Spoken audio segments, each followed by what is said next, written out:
From New York City, for our viewers worldwide, Bloomberg's The Fed Decides. It starts right now.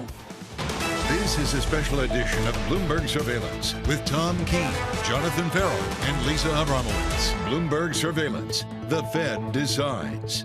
Keene, on the afternoon, it is The Fed Decides. There's a countdown clock. We don't have that in the morning. We welcome all of you. John Farrell on assignment. Spoke to him, though. He looks for a rate cut. Oh, so? John Farrell, he looks for a rate cut. We'll see if we get that. See if he finds it. As well. The news is moving, including a really important op-ed piece to get us started here. We'll get to that in a moment. Lisa, your thoughts as we go into this meeting and the key press conference. There are a number of key questions that I think are percolating out there. Number one, how hawkish can the Fed be without hiking rates further? Because if people are talking about a hawkish pause, is the Fed behind the curve when it comes to inflation? Can we get down to 2% inflation without more pain in the economy? And then, of course, geopolitics. I am curious to see whether it's inflationary he's got to have or a statement. disinflationary. He said it last time, so he's going to weigh in this time around. It's going to be fascinating, folks. It's become more fascinating in the last 24 hours. I was sort of like snooze fest. And I was wrong. There's a lot of tension here in the data check. We'll get to that. Green on the screen. We started red on the screen early this morning. This afternoon with futures, they're up 13. The VIX 17.63. Some movement in bonds. But I got a DXY of 107. The global economy is speaking about this Fed meeting. And that global economy says strong dollar. There is a divergence in the U.S. economy with the rest of the world. We have seen that continually. We saw that before when it came to Europe coming out with a recessionary outlook, but disinflation. Does the U.S. have too much growth? That, I think, is what people are grappling with. Coming up, just to give you a sense of what we have on deck, because we have an amazing roster of guests to weigh in on what some people call the Super Bowl of economic days. The former Vice Chair of the Federal Reserve, PIMCO's Richard Clarida, will be joining us, plus Matt Lazzetti of Deutsche Bank. Then at 2 p.m. Eastern, immediate reaction from KPMG's Diane Swank, Morgan Stanley's Matt Hornbach, Kathy Jones of Charles Schwab, and Greg Peters of PGIM Fixed Income. And finally, breaking down Chair Powell's news conference, we have former New York Fed President Bill Dudley and BlackRock's Jeff Rosenberg. To me, this is going to be a pivotal moment, Tom, not just in terms of what the Fed says, but how it's taken by the market. Bill Dudley agrees with you. Let's go to an important op-ed by the former head of the New York Fed and, of course, his tenure of duty at Goldman Sachs as well. This is really, really a key comment here from Mr. Dudley. In the 1980s, Volcker had to inflict a severe recession on the United States to undo the mistakes of Arthur Burns, who allowed inflation to get out of control in the 70s. Chairman Powell, is amply aware of the history. Nonetheless, he's risking a repeat. We're going to go with Priya Misra here in a moment. But, Lisa, your thoughts on this fiery essay by Dudley, who will join us later? He's on to something. I mean, he has been. He's been ahead of the curve in terms of calling for rates to be higher. Yeah. We have seen JOLTS report coming. The JOLTS report earlier today came out stronger than expected. We saw ECI, the employment cost index, hotter than expected. Are we seeing enough disinflation? Are we really seeing enough loss in the momentum in the labor market? Speaking of loss, I got a market up 24 Dow points. I got some SPX up 0.3%. Keefe Bruyette and Woods Bank Index, it's slightly south this morning. Let's begin. Priya Misra with his portfolio manager, JP Morgan Asset Management. Priya, you nailed the inversion. Now we have a disinversion. Will we fully disinvert where that 10-year yield finally is higher than the 2-year yield? I think for a true disinversion or a positively sloped yield curve, I actually think the Fed needs to start to cut rates. I think this bear steepening has sort of run its course. So for really the next leg of steepening, the next 100, 200 basis points, I think the economic data has to be a lot weaker and the Fed has to be more open about starting to cut rates. So I think we have to be a little patient on the yield curve here. When we start to see data, which in our view is going to happen over the next 6 to 12 months, data that's weak enough that the Fed will have to start to signal that maybe they've gone too far. I think that's when the curve will become positively sloped. But we've come a pretty long way here. I think the next move is actually lower rates rather than further sort of steepening of the yield curve. What are you seeing in the data that supports that, given the fact that we see job openings ticking up unexpectedly, that we see employment cost index going up relative to expectations? How do you justify a softening? So that's a fair point. If you look at data, it's been strong. Second quarter was strong, third quarter was strong. The last month of data has actually come in stronger than what most people were looking for. But I think this is this noise or is this a re-acceleration? When I look at financial conditions, I look at real rates. Look at how high real rates are. 10-year real rates 2.5%. I mean, that is restrictive. We're well within restrictive territory. It just needs some more time. The famous long and variable lags, I think they're playing out. We're coming off extremely low level of real rates. And so if consumers, if corporates have essentially termed out their debt, it's going to take some time. We're seeing cracks, developing in terms of credit card delinquencies, debt levels. Why is the consumer taking on more debt? I also think that the labor momentum is starting to slow down. So as the job market softens and, consumers realize that debt that they're taking on is actually expensive and becoming more expensive by the day, I think there's going to be a reduction in spending. That's essentially what's going to then turn this virtuous cycle of the labor market and spending into a more negative cycle. I think we're seeing early signs. It looks like a soft landing right now, but I would caution every hard landing starts looking like a soft landing first. Priya, do you think that it has helped or hurt the Federal Reserve that they've been talking about the long end of the yield curve doing the work for them? I think they're trying to buy time. They have to strike, Chair Powell has to strike this very fine balance here between sounding vigilant on inflation. They're sure that they want that 2% target and that they remain committed to it, and then being cautious because they need for these lags to play out. They know that they've done a lot. And now that the long end has moved, I would argue that the economy is a lot more sensitive to long end real rates. Long end real rates have significantly increased. Financial conditions have tightened. You look at bank lending surveys, they're tightening. So I think the Fed has to, and which is why it's going to be a very tricky Fed message, I think, today, where they're going to try and sort of walk this tightrope. But buy time. I think they want to see how policy that they have tightened significantly, how is that playing out in the economy? And I think you sometimes just need time for this. Right. Priya, you're at J.P. Morgan, and it's called Fortress Diamond, but really, folks, what it's called is Fortress Michael. And you guys are sitting around a bond table there in asset management, and you've got to ask, look at the banking industry, not J.P. Morgan, but look at the blended Keefe, Bruyette & Woods index. And the word I used this morning is the stock market of banks is grim. Is this chairman going to be distracted in the press conference about what to or what not to say about American banking? I think Chair Powell has to acknowledge that credit conditions are tightening. Can the capital market take the place of the banks to some extent? Yes. But, is that enough to offset where the banks seem to be pulling back? If the banks are dealing with, deposit outflows and inverted yield curve, I think that's arguing for less loan growth. And that is negative. Now, partly it is the intended consequence of tightening. I think when the Fed starts to raise rates, remember, they're also doing QT. That's tightening policy every single day. They are trying to tighten conditions to slow the economy down. But they have to be careful. Is the market running away with that narrative? Which is why I think we've seen a subtle, I would argue, shift in the Fed reaction function. They are acknowledging the big tightening in credit conditions and financial conditions. So, I wouldn't say that it's all that's all that matters. I think the Fed is looking at economic data, which includes inflation. And I do think some of the inflation trends are moderating, as well as financial conditions. And they need to see how the two are interplaying, what the interplay between those two are for the real economy. Priya Misra, always wonderful to get your view. Thank you so much for being with us. And Tom, you have been talking about the banks, and I think it's really a well-taken point, because that is the credit transmission mechanism for a lot of small businesses, for a lot of individuals, particularly the regionals that have been in a world of hurt. I can't say enough about that idea of it being the transmission mechanism. And Mark Cabana of Bank of America this morning was incendiary about the place of the banks now. He says they are building cash because of the unknowns. And I just think the Federal Reserve and, frankly, other Washington institutions have to be front and center, not about the memory of the spring, But what the new memory will be of Q4 with these banks is they get to year end and have to account for a difficult challenge. And you love this discussion, the long and variable lags, and just how much that's going to end up being part of the conversation, because essentially that's what they're saying. Just wait for it, and that will suddenly slam into reality. I think the long and variable lags are simple. High yields are killing them, and you can go higher for longer, higher for shorter. I like normal for longer, maybe as one theory as well, but these are the conversations we're going to have today. Let's set this up right now. We got 20 minutes till we get to the announcement. Michael McKee, I believe, will stop by. And we've got a whole bunch of other people coming up. Lisa will tell you about that. The data.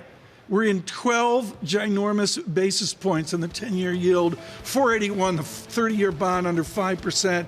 Even the 2-year yield down 7 basis points, 5.02%. Lisa, the market on the move before this Fed meeting. Coming up, so pleased to say, former vice chair for the Federal Reserve, PIMCO's Rich Clarida joining, plus Deutsche Bank's Matt Lazzetti. That conversation with both of those tremendous individuals coming up next.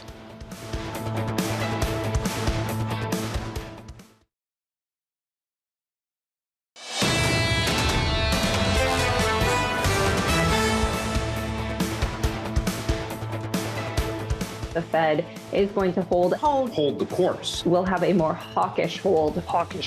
A very hawkish tone, but a pause. It's pretty much consensus. We're not expecting a surprise. High for long will still be an important part of the narrative. Beating that drum of higher for longer. The continued strength of the economy actually handcuffs the Fed. Economic data in the U.S. has been quite resilient. The resilience of businesses, the resilience of the consumer. The labor market that is just, very strong. The Fed is looking at all of these data juxtaposed with inflation that's still too high. Communication is still that inflation's too high. The Fed is probably going to want to keep its options open to hike more. Unless Jay Powell diverges widely from that narrative, I don't think this Fed meeting is a big market mover. I don't think it'll be an uninteresting meeting. These FOMC meetings, these are like playoff games. Welcome to the playoffs. This is Countdown to the Fed Decides on Bloomberg TV and radio. I'm Lisa Ambramowicz. I do too, and he's right on in terms of how people are looking at this particular meeting, although the markets are set up after really talking about the refunding agreement. I know, Tom, you probably were thinking maybe we could get away with that now that we're in the Fed meeting and we don't have to think about the refunding announcement that came out earlier that really whipsawed a lot of things. It goes to the number of narratives that are out there right now. We've got to do a market check because things are moving here. We've got two important guests. How do you begin your year-end outlook? If you're Matt Lazzetti at Deutsche Bank, he's got to pop 32 pages off. He can't, plagiarize Clarida over at Columbia. Lazzetti's got to pop off a year-end outlook. Do you do it on November 1 or do you wait for December 13th? I think that you wait for March 31st and do the backward exactly. Look. What we're seeing, though, in markets definitely is green, given the fact that people are pushing into risk following this their bid to bonds. I don't get that out, given the fact that seems to be a little bit of nervousness taken off the table with some disappointing ISM data, Tom, as well as a refunding announcement that wasn't quite as significant in the long end that people expected. We're going to go quickly here. We have two wonderful guests now to prepare us for the Fed meeting, and then Michael McKee at the press conference as well. Richard Clarida is with PIMCO. He's Global Economic Advisor, yes, the former Vice Chairman of the Federal Reserve System, but far more holding court at Columbia, herding Nobel laureates for Columbia economics and also providing original research on the dynamic natures of our American economy. Matt Lazzetti out of UCLA is Chief U.S. Economist at Deutsche Bank on a tight timeline here. Vice Chairman, let me go to you first here. As you look at this meeting, and as Bill Dudley says with Bloomberg Opinion today, this is a meeting and a set of meetings fraught with risk for Chairman Powell. What is the major risk the chairman faces? Well, Tom, I think he has a communications risk. I don't think we're going to get any news in terms of either the decision or the statement at 2 o'clock. But I do think this is a high-stakes press conference because there's a meeting coming up in just 6 weeks in December. In September, 12 folks on the committee thought they'd need to hike once more. That's the camp I'm in. If I were still there, I would think at least one more hike is needed. But right now, market is not really pricing that in. And so I think he needs to discuss today's meeting, but also to tee up his outlook for the next meeting. Matt Lazzetti, we had Priya Misra on with her great call on deep inversion early in the year. You have the mother of all calls. You were out front saying recession is distant. I've got a GDP Q3 going to a GDP at Q4, which is in the Lazzetti recession direction. Do we have a recession coming up as we address this meeting? Look, I don't think it's going to be the focus of today's meeting. I think the focus will be the strength in the data that we've really seen since September. We've had a strong jobs report, you had a strong retail sales report, you had an inflation report that was showing some strength. Just this week, we saw job openings remaining high and the employment cost index with some strength. So I think it really is about the Fed not raising rates today, keeping up their optionality to raise rates in December. And really, if they do need to raise rates again, I'm not convinced that they are done with just one and done. You could see some resilience in the data that remains, and it'll depend on whether or not financial conditions remain very tight and continue to do the Fed's work. Matt, what's your one question to Fed Chair Jay Powell? I think an interesting one from my perspective is there's a lot of parallels today to what happened back in March, which is that the Fed is not raising rates or being less aggressive because they're looking at the tightening of financial conditions that are taking place. But what we learned back in March is that it didn't come through and flow through to the economy as much as we might have thought. And so is there a risk here that they are moving in a somewhat more dovish direction? But the financial conditions tightening that they're anticipating doesn't feed through to the economy and risk that they have to do more later. Matt Lazzetti, one final question. Is this a collegial board, or are there deep divisions as we see at the Bank of England and among the nations of Europe? Look, I think they've been remarkably cohesive in decisions over the past 18 months. I think as we look ahead, it's just natural that there's going to be more disagreement. I think you're getting to the point where two-sided risks are more real. The risk of over-tightening will become more significant. The risk of under-tightening will be more significant. And so I anticipate that as we look ahead, there will be more disagreements. But I think Chair Powell is very clear. The number one metric from their perspective is that they get inflation back down to target over time. I think that it will, what we're seeing today is that it might take further tightening from their perspective, and that while getting inflation down to 3% didn't take much pain, getting from 3 down to 2% might take a little bit more pain within the economy and labor market. And that's definitely what's keeping up a lot of people at night. Matt Lazzetti, thank you so much for being with us. This is the countdown to the Fed decides on Bloomberg TV and radio. We're moments away from a Fed rate decision. Still with us, we are so glad to say, Rich Clarida, the former Fed vice chair. Rich, I want to pose that question to you that Matt Lazzetti was just talking about. Are we on the brink of another March 2023 moment where the Fed pulls away from raising rates, even in the face of hotter than expected data? Well, obviously, other things were going on in March. Later on, we had SVB and the like. I do think, and I give the committee credit for getting off, the rate hike hamster wheel, and so they've shown that they can both hike and pause. And I certainly, if I were there, would be okay with a pause today. But I hope it's a hawkish pause, because I'm with Matt. The progress that we had seen on inflation has stalled a bit. The labor market is still red hot, which is a good thing, but wage gains are really not consistent with the inflation target. So I think the messaging needs to convey that determination. Rich Clarida, April 4th of this year, writing for The Economist, the former vice chairman. But it is likely to be something more like 2 point something than 2.0. Drag us forward from April 4th when you shook the economic world. Is 2 point something 2.5, or does John Williams need to get used to 2.9? Well, look, what I'm trying to communicate is that the Fed's primary goal since March of 2022 has been to get inflation substantially lower. It was running at 5. It's now running in the low 3s. I am of the view that if next year in 2024 inflation's running at 2 point something, and point something could be 0.5, 0.6, or 0.7, they will say, look, we've made a lot of progress. We can start to dial back and start to adjust rates downward. Chris Waller's done a good job of explaining that. It'll be a nuanced message, but I think it'll be the correct message. But we can't put the cart before the horse. We have to get inflation down to 2 point something on a year-over-year basis, and we're not there yet. Richard Clarida, we'd say, lower Milton Friedman, we're going to go out longer with variable lags and all this. That's from another time and place. Forward here, for Chairman Powell in all, do we have an America that is together where we have a common economic theory, or is this a Fed making it up as they go, including here at 2 p.m.? Well, Tom, I think you may be onto something. Maybe I wouldn't put it quite that way, but I do think central banks, the Fed and other central banks, are about to enter a period where there's going to be an active public debate on the merits of the inflation target. Right now, inflation is very unpopular. Everybody wants lower inflation. But so far, we haven't really seen any consequences in terms of higher unemployment. At some point, the Powell Fed may run into that trade-off, and given the nature of what else is going on in the country right now, that could be a divisive discussion.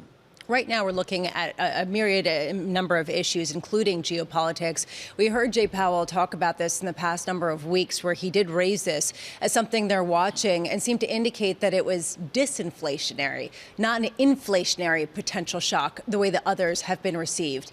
What do you make of that? What do you expect him to say today on that front? I think that he probably won't try to break a lot of new ground. Fed officials always want to acknowledge when they're the geopolitical tensions. They don't want to get too into the details of how they're factoring that in.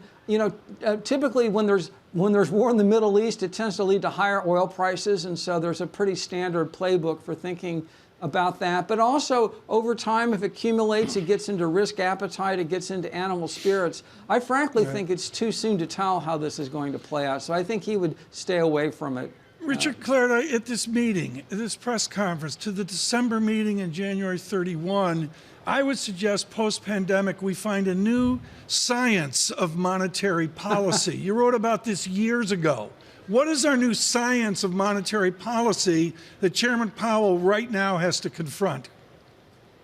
Well, I think he has to confront that in the rearview mirror, inflation's been too damn high. The Fed and other central banks want it to be around 2%, and the longer inflation remains above that target, the more central bank credibility is threatened. And so far, I think the Powell Fed has done a good job of keeping inflation expectations anchored. But to your point, Tom, in Clarida Galley Gertler, our model essentially looked at a situation where central banks were credible because in the past they'd achieved their goals. Right. It's a little bit more complex model when you've not done that for 3 years. But the heart of the matter post-pandemic is Bill Dudley says we have a risk of becoming unanchored. At this meeting, does that need to be addressed? That confidence building, does that need to be addressed in the press conference? Tom, I don't think so at this press conference because I think so far inflation expectations are reasonably well anchored. But I think the chair will say, as he has many times, including with David Weston not too long ago, that they are determined ultimately to bring inflation down to 2%. But no, I don't think he needs to address that specifically today. He does, though, maybe have to nod at his belief, which is a huge academic question, of whether we need to see more pain in order to get inflation down under control. And we're kind of addressing this from all different angles. What do you think the answer is? Have we gotten anything that gives you a sense of whether we've seen the kind of pain in the U.S. economy to get us back to 2%? Well, Lisa, I am in the camp that it's going to take somewhat more slack in the labor market, which is euphemism for pain in the labor market, than the Fed's September projection. September, the median participants saw the unemployment rate peaking around 4.1. That would be great, but I think given how hot the labor market is and how stubborn inflation appears to be in the 3s where they want it in the 2s, I think we are going to need to see some more slack. Now, it may just be slower growth. Maybe Governor Waller's right and the adjustment can occur in job postings and quits. But you saw today the JOLTS numbers are also going in the wrong direction. So I do think it's going to probably take somewhat more pain than the committee seems to think right now. Just quickly, what do you think the risk is that the Fed is losing its credibility and is behind the curve in a more meaningful way and needs to take an even more aggressive stance to counteract that? Lisa, I don't think we're here now, and I don't think we're likely to be here in December, but I think it is a real risk in 2024. We could be sitting going into the May Fed meeting with inflation moving up, not down, with the labor market hot, and with a committee that may need to re-engage.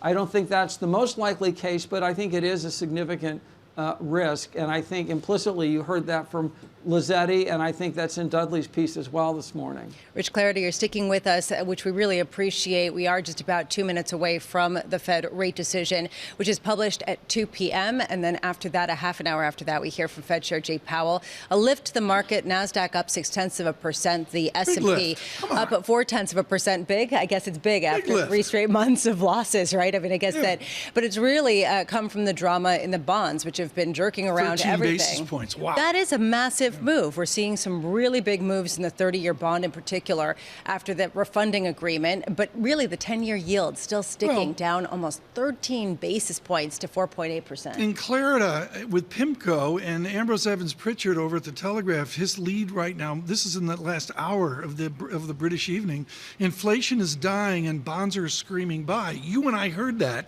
from Ian Lingen at BMO Capital Markets 2 months ago. The problem is that a lot of the data has come in hotter than expected, and even in the earnings, we've seen this idea of prices going up and volumes also going up at the likes of McDonald's, at the likes of Caterpillar. I will say this, in many a Fed meeting, this is the most active Bloomberg terminal I have seen. We sort of look at it, and of course, with the morning we've had, our eyes are glazing over right now. We're looking at the blinking red and green, and there is a real pulse to this market across equities, across bonds, across currencies, across commodities as we speak. You've got a NASDAQ 100, those tech stocks, those long duration stocks leading the way up 0.8% on the NASDAQ 100. We have ginormous moves of optimism. Buy bonds, price up, yield down as well, 4.81%, Lisa, down lower yields. And this really is driving a lot of the appetite, but in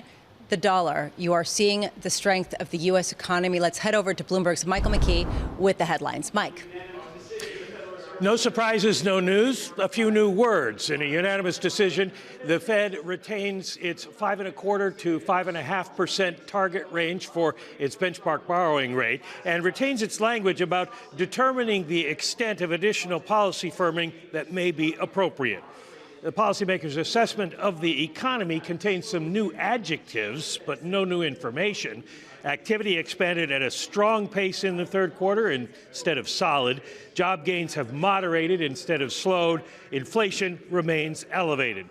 The statement says tighter financial and credit conditions for households and businesses are likely to weigh on economic activity. That adds the word financial to the sentence, and it may be a nod to the idea expressed by many Fed officials that raising market rates are doing some of the Fed's work for it, a reason not to have raised rates today. This is the second meeting in a row that the Fed has held rates unchanged, and although the dot plot suggests one more move by the end of the year, the markets may interpret today's decision as confirming that rates have peaked. That's going to be a key question for Chairman Jay Powell coming up.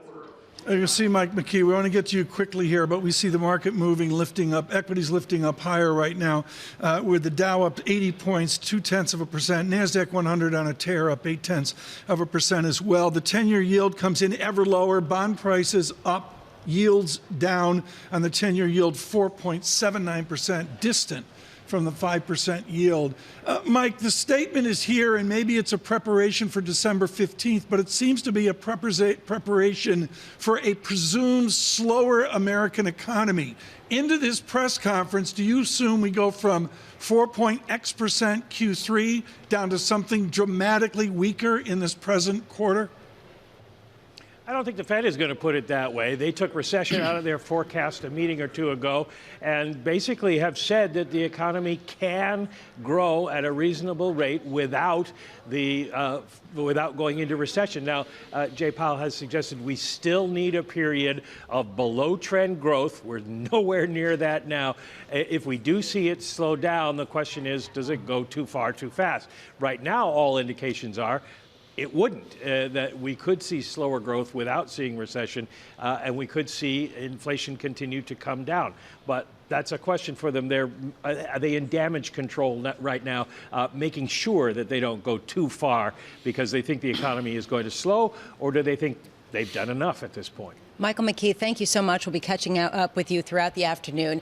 Just taking a look at what's going on, the 2-year yield to me, Tom, really stands out. Yes. Sharply down below 5%, as really, to Mike's point, the market is taking this as the Fed is done hiking rates for this economic 40 cycle. headlines out now. Mike McKee will have much more on this, as well as our guest. But Lyle Brainerd showed up for the Fed meeting today. She's at the White House now, holding court as National Economic Advisor. And let me read this headline. It's a Brainerd headline. Fed repeats it will take a cumulative tightening and lags into account. Draghi would have just said, we're going out to 2025. Well, and we're not going to hike anymore, because if you think about the cumulative rate hikes, have we seen enough from what already has been done, or is this the long and variable lags that a lot of people are talking about? Richard Clarida with us still. He is with PIMCO and Columbia University. Richard Clarida, I look at cumulative, and that just tells me we're going out there. Draghi would have put a date on it. Can Professor Clarida put a date on this longer Fed at this level? Well, I don't think so. I think, the language cumulative has been in there for several meetings, and it does recognize that the path forward depends upon how much they've done in the past. As I've said, these are always balancing acts. I think the Fed's baseline outlook makes a lot of sense. But if there is a risk, the risk is that inflation is too stubborn. If I were recommending or talking to Jay Powell, I would recommend that he leave the door open to doing more. He doesn't have to commit to it. Every meeting's live, but I definitely don't think he wants to walk away today with markets seeing the headline as Fed is done. That seems to be certainly at least the initial read on this. One line that Michael McKee pulled out was that tighter financial as well as credit conditions are set to weigh on the economy. They added financial into this. How much do you think the Federal Reserve and the members are concerned about some of the volatility we've seen on the long end of the curve, that maybe it's getting to something a little dysfunctional, a little bit less just nicely restrictive? Yeah.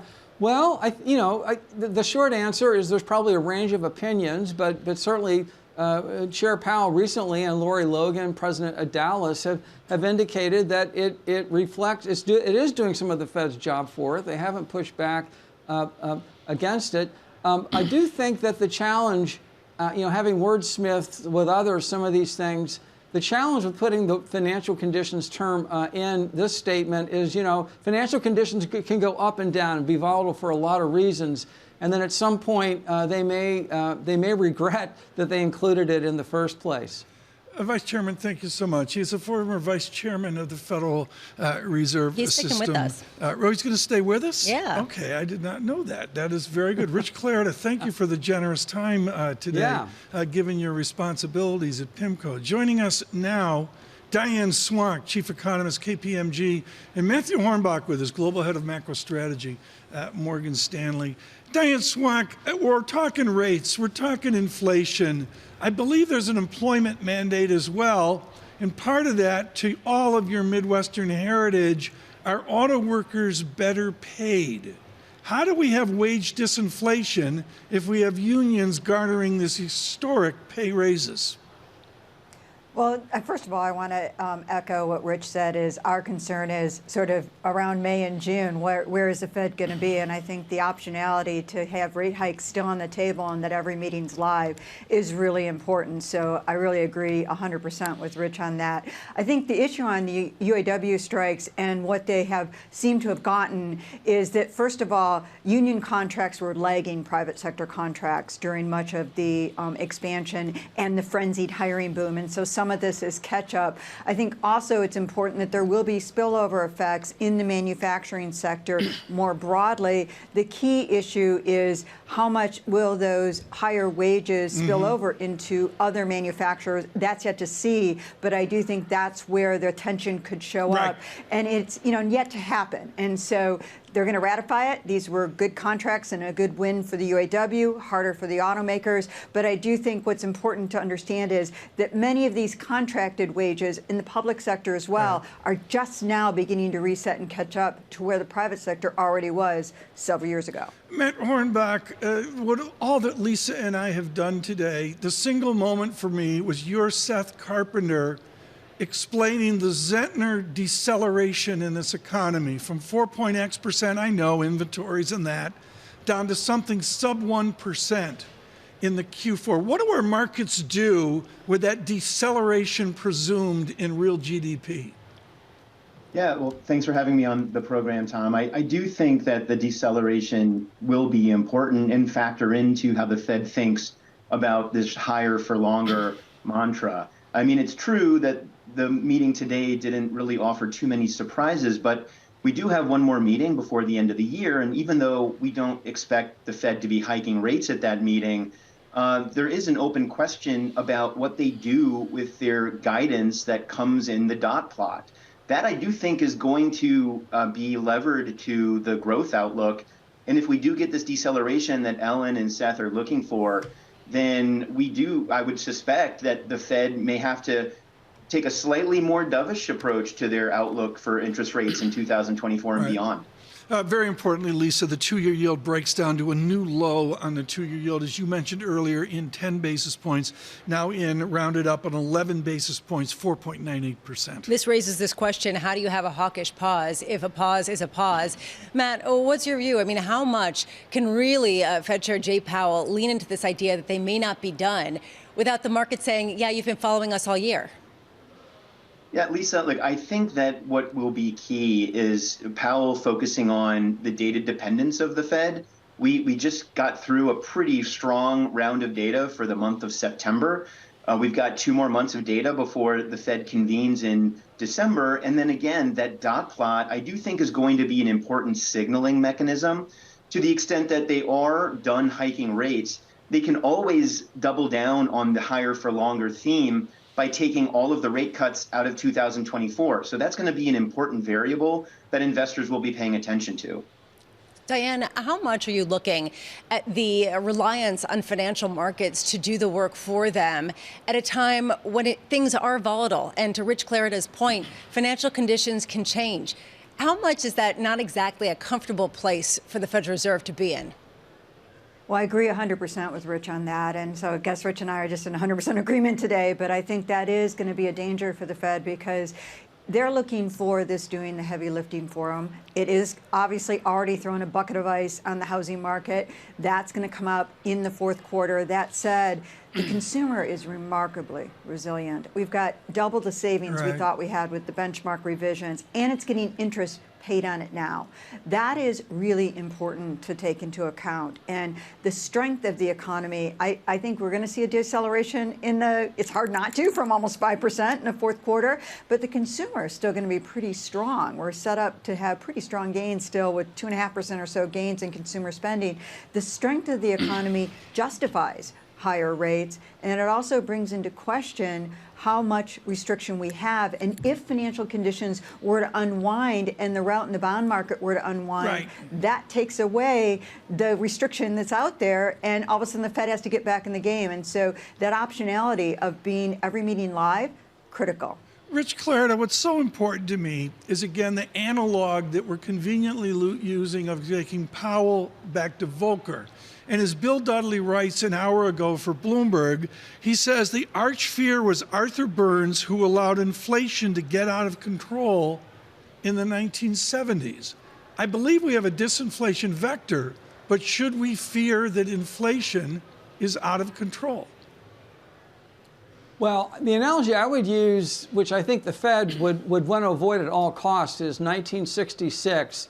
LBJ had guns and butter, inflation was moving up, the Fed hiked, and then they blinked, and they cut in 1967. And what we now call the Great Inflation, I think, stems back to a hiking episode that got cut short, and the Fed did not reengage when inflation went up. I don't think the Powell Fed would make the same mistake, but that's the part of the history book I'd be looking at and trying to avoid. Matt, when we take a look at how the market is handling this, we're not talking at all about the balance sheet. Should we be? I mean, is that part of the discussion in a material way? Well, Lisa, I do think that the balance sheet will be an important topic to discuss in 2024. But that's, to us, probably a bit more of a second half of next year issue as opposed to a first half issue. Nevertheless, we will see the Fed's balance sheet continue to shrink in terms of its securities holdings. The issue that we would be focused on here is what ends up happening with the BTFP, that term funding facility that the Fed introduced back in March, to see what kind of take-up we end up getting through the first several months of 2024. I do think that will be an important factor that we should all continue to pay attention to. Diane Swank, to pick up on what Matt Hornbuck just talked about, and of course we see this in Japan with the arch debate even into this evening. Pay attention, folks. Bloomberg Asia, Yvonne Mann and the rest over in Hong Kong following Japan in their odd economic experiment. Diane Swank, are we going to successfully extricate ourselves from, what did Nora Rubini call it? QE1, QE2, QE3, 4, 5, 6. I mean, Diane Swank, where are we? I mean, McKee's encyclopedic on this. I don't get it. Are we going to get ourselves out of this QE-QT model successfully? That's a big question. I'd love to hear Rich's response on that one. I think, what's interesting is the Fed wants to stop is likely to stop short of their objective in terms of how much they drain their balance sheet. That said, the quantitative tightening, the reductions in their bloated balance sheet, they're still going to stop at a level that's much higher than it was in the past. And what we've seen is anytime there is a financial crisis, this is something the Fed, once we get down to the zero boundary, we have to rely on. Now, the one thing that might be hopeful for the future is that it looks like the non-inflationary rate is rising and that, we're no longer coming out of a global financial crisis. And if we can avoid another major financial crisis where we literally have to go back down to the zero boundary, we've got a lot of room to stimulate now without going back into the balance sheet. That's for now. And it looks like we'll have some cushion, and the descent on rates is going to be significantly slower and end up at a much higher level than we entered the situation at in 2020. Matt, I want to pick up on what you were talking about with the funding program that the Fed has set up for the banks. How much are you seeing signs that there would be serious financial distress if the Fed were to wean the market from this backstop that they created after SVB? Well, Lisa, I mean, banks, of course, have the ability to raise funding in other ways, but it's clear from the weekly take-up at this facility that there are certain institutions out there in the market that feel it's in their best interest to continue to tap this facility.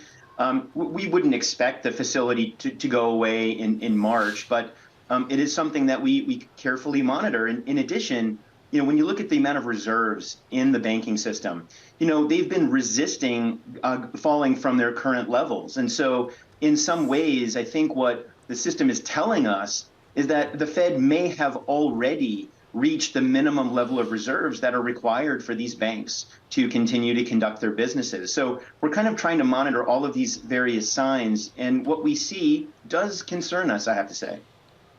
Matt Hornbuck, we're going to have to finish that conversation another time. Diane Swank, to both of you, thank you so much for taking the time on this Fed Day. And I've got to say, we have such an ace panel with us, Tom. The fact that we have such incredible names, Matt Hornbuck, Diane Swank, Rich Clarida, who is sticking with us, and we are grateful for that. Joining us now to the conversation, Greg Peters, co-CIO at PGIM Fixed Income, and Kathy Jones, Chief Fixed Income Strategist at Charles Schwab. And to that point, Greg, do you see things starting to break in the financial sphere that the Fed is kind of papering over with some of the programs that'll be key to watch? No, I don't think so. I mean, I think those backstops are just that. They're backstops. I think there is this persistent worry around the proper function of the Treasury market. So regulators are vigilant around that, as is the Fed. So no, I don't think anything's breaking at this point. And if you just take the data on balance, it's actually reasonably good. So there's this whole sky is falling mentality out there. Preparing for a rainy day is important, of course, but as of right now, it's pretty bright and sunny. Greg Peters, where's an appropriate inflation-adjusted rate? If I look at the 10-year real yield, 2.50 early this morning. I know you came in late today, Greg. Right now, 2.39%. We've seen a reduction there, but still way elevated over 2 years ago. Where's the appropriate real yield? Yeah, so I mean, I think we've been so stuck in this central bank dominant world where everything was topsy-turvy upside down, where actually negative real yields was an inducement, right? And that was a far cry in how we thought about real yields in the past, right? Real yields are a function of, pretty strong growth, stable growth, and a little inflation. So I think we're in a much more normal environment today. And quite frankly, Tom, I think we're so jaded by this recency bias when the Fed just dominated the game and pushed real yields to really kind of uncharacteristically low levels. Kathy Jones with us of Charles Schwab, and her recency bias is clients going, should I buy a money market fund or an 8-year CD? Kathy Jones, I look at the moment that Greg Peters was just describing. It just simply, all it comes down to me is, what do I do with 5% cash? What are you seeing at Schwab? What are people doing off of the Fed action with a money market fund, and I'm going to call it 5.5%? Well, we're seeing, again, clients do lots of different things, so lots of different clients, but we are seeing a lot of interest in, say, CD ladders, Treasury bill ladders, Treasury bond ladders, as people look at where the yields are, and the real yields, which we've been pointing out have been pretty attractive. They're starting to sort of tiptoe out the curve. We don't have a lot of interest in going very long on the curve, but I think the idea of capturing 4, 5, 6%, depending on what instrument you're in, yields going over the next 5 to 7 years is looking more attractive. So we're starting to see a little bit of that action. A lot of laddered securities, though, is a way to kind of average into the market. But I do think the longer we can hold in some sort of a range and stabilize, and the more we can get a signal from the Fed that maybe there's not a lot more coming in the way of tightening, the more people will get up the courage to extend out a little bit in duration. Kathy, I know that you're very interested in the balance sheet and hearing about what the Fed has to say. And we did just hear from Matt Hornbach that he thinks that the Fed has hit the minimum amount required of reserves, that basically we're bumping up against the size maybe the balance sheet needs to be. Do you agree with that?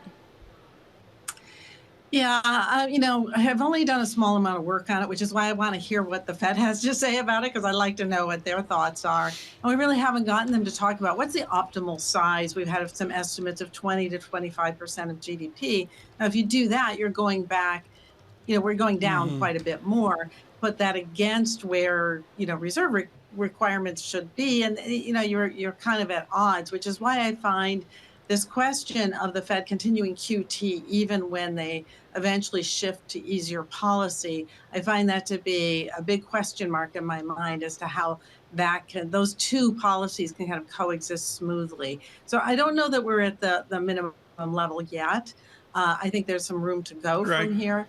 But I am concerned. I would like to know a deeper thought process than the little information we've been given. Rich Clarida, what's so important here, and I'm thinking of your conversations and your counsel to the portfolio managers at PIMCO. And in the moment we're in, there are select people out there saying bonds out in maturity are a screaming buy. How do you frame that at PIMCO, given what the Fed is doing post-pandemic? Can you say price up, yield down, and go out in maturities to get total return? Well, that's exactly.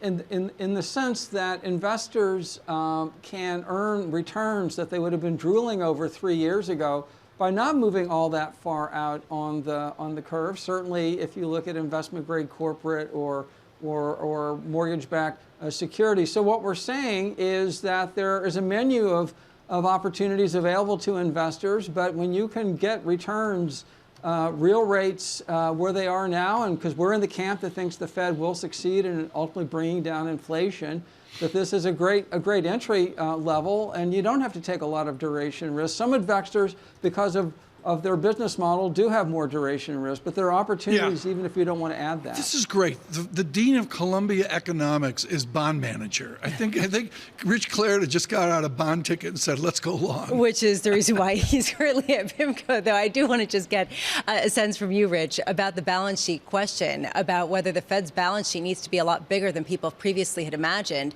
and if we're kind of bumping up against that level.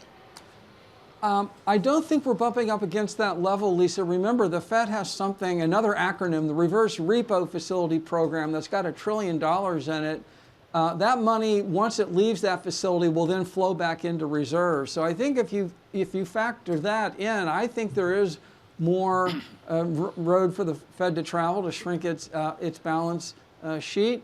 I agree with your previous guest it is interesting that the Fed has talked about continuing QT even after they potentially adjust rates. You know, when I was there in 2019, we stopped QT before we cut rates. So that would be an interesting difference. Professor Clarida, thank you for your generous time today here at this Fed meeting. We're going to let Rich Clarida go here 6 minutes away from this important press conference. With us, Kathy Jones of Schwab and Greg Peters of PGIM. Greg, I'm just going to ask you a simple question here, and I'm starting to hear it a lot. Are bonds a screaming buy? I think there's a tremendous amount of value in the bond market today, but I want to go back to, do you really want to extend duration? I think you do, but you want to do it very carefully. So I think the shape of the curve matters a lot. Tom, you keep talking about cash, and the shape of the curve tells you to be defensive, tells you to be in cash. So if you subscribe to this higher for longer front end rate environment where the Fed can no longer kind of cut down to zero and has that flexibility, then you need to see the curve normalize before you really step in and moss out the curve. So to me, it's really quite simple. The shape of the curve dictates where you want to be on the curve. And while there is value, absolutely, we're excited about it. I don't really see the need to rush out and lock in duration here. Greg, it seems like a year ago, but we got the refunding announcement, from the Treasury Department earlier today, and it seemed to move the market quite a bit. Do you think that we learned today that supply right now is trumping any kind of fundamental economic read, that it really does come down to simply there are not enough buyers to pick up the U.S. debt with yields as low as they had been traditionally? No, absolutely not, Lisa. But I know you like to push that narrative. I don't think that's true. I think on the margin, yes, it does put more pressure on the back end, but it goes back to the shape of the curve. Why is the curve inverted when we're printing 5% GDP and inflation's around kind of 3%? So, I think that is really the fundamental dictate here, not so much the supply. At some point, it will matter. But I don't think that is the driver today. I think that's more of a kind of a politically driven red herring than anything else. Kathy Jones, it'll be interesting to see how the chairman addresses commercial banking. We've been talking all day about the Keefe Bruyette Index, BKX, really having some challenges technically. And of course, finding a bid has been a challenge, even with the Dow up 100 points, NASDAQ up 0.8%, VIX 17.43. Kathy, the heart of the matter is the movement of money from deposits to money market funds, and that's the theory here of instability that could come. Do you see those potential instabilities out there in the trust market between deposits and money market funds?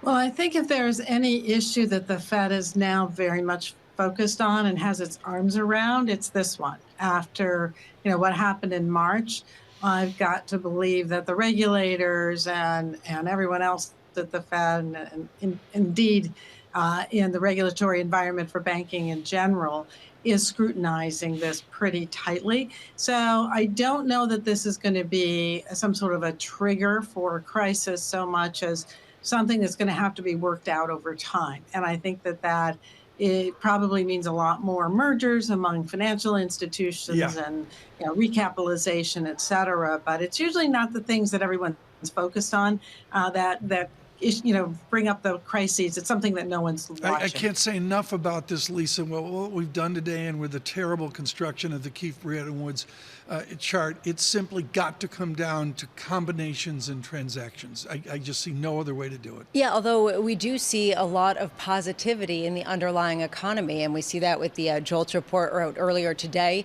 and a whole host of other components. Greg Peters really was talking about that. So, Kathy, from your vantage point, how much and when do we know that we are underestimating the strength of the economy and the sort of momentum behind this inflation? Well, I think what you're getting at, Lisa, is this question of, what's the growth rate? What's the underlying growth rate going forward? What's R and R star and all those questions? I think that obviously a lot of debate around that. There is a strong belief that we've moved to a higher level of economic activity for a lot of reasons going forward than we've had over the past decade or two. And that means that we're at higher rates for longer, that the resting place is higher than it was before. So, how will we know? I think the labor market is probably the key indicator, right? If we start to see an acceleration in jobs and, real decline in the unemployment rate, that would be certainly a big surprise. I think expectations are it's going to go the other way since we've had so much tightening in the system. So it'd be a pretty big shock if we saw that component of the economic environment shift upward.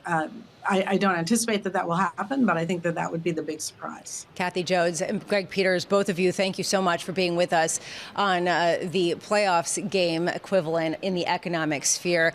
Tom Keene, Jonathan Ferro, Lisa Ambramowicz, John, off today for this Fed Decides. We're about 2 minutes, about a minute and 40 seconds away from the Fed press conference with Fed Chair Jay Powell. Yeah. And we could see a steady bid into markets pretty broadly on the wake of this belief that perhaps this is the last. We already saw the last rate hike by the Federal Reserve. Yeah, it's ebbed away a little bit, but these are titanic moves. And again, as I said, into the Fed. What's unique, folks, is you watch the screen and you watch the tone of the red and green, not even what the data is, but just the pulsing of the Bloomberg professional service. And the answer is, it was way more vibrant into this meeting than I've seen in ages. You see it with a nice equity lift, 0.9% in the NASDAQ. Bonds have come back a little bit from a ginormous move, price up, yield down.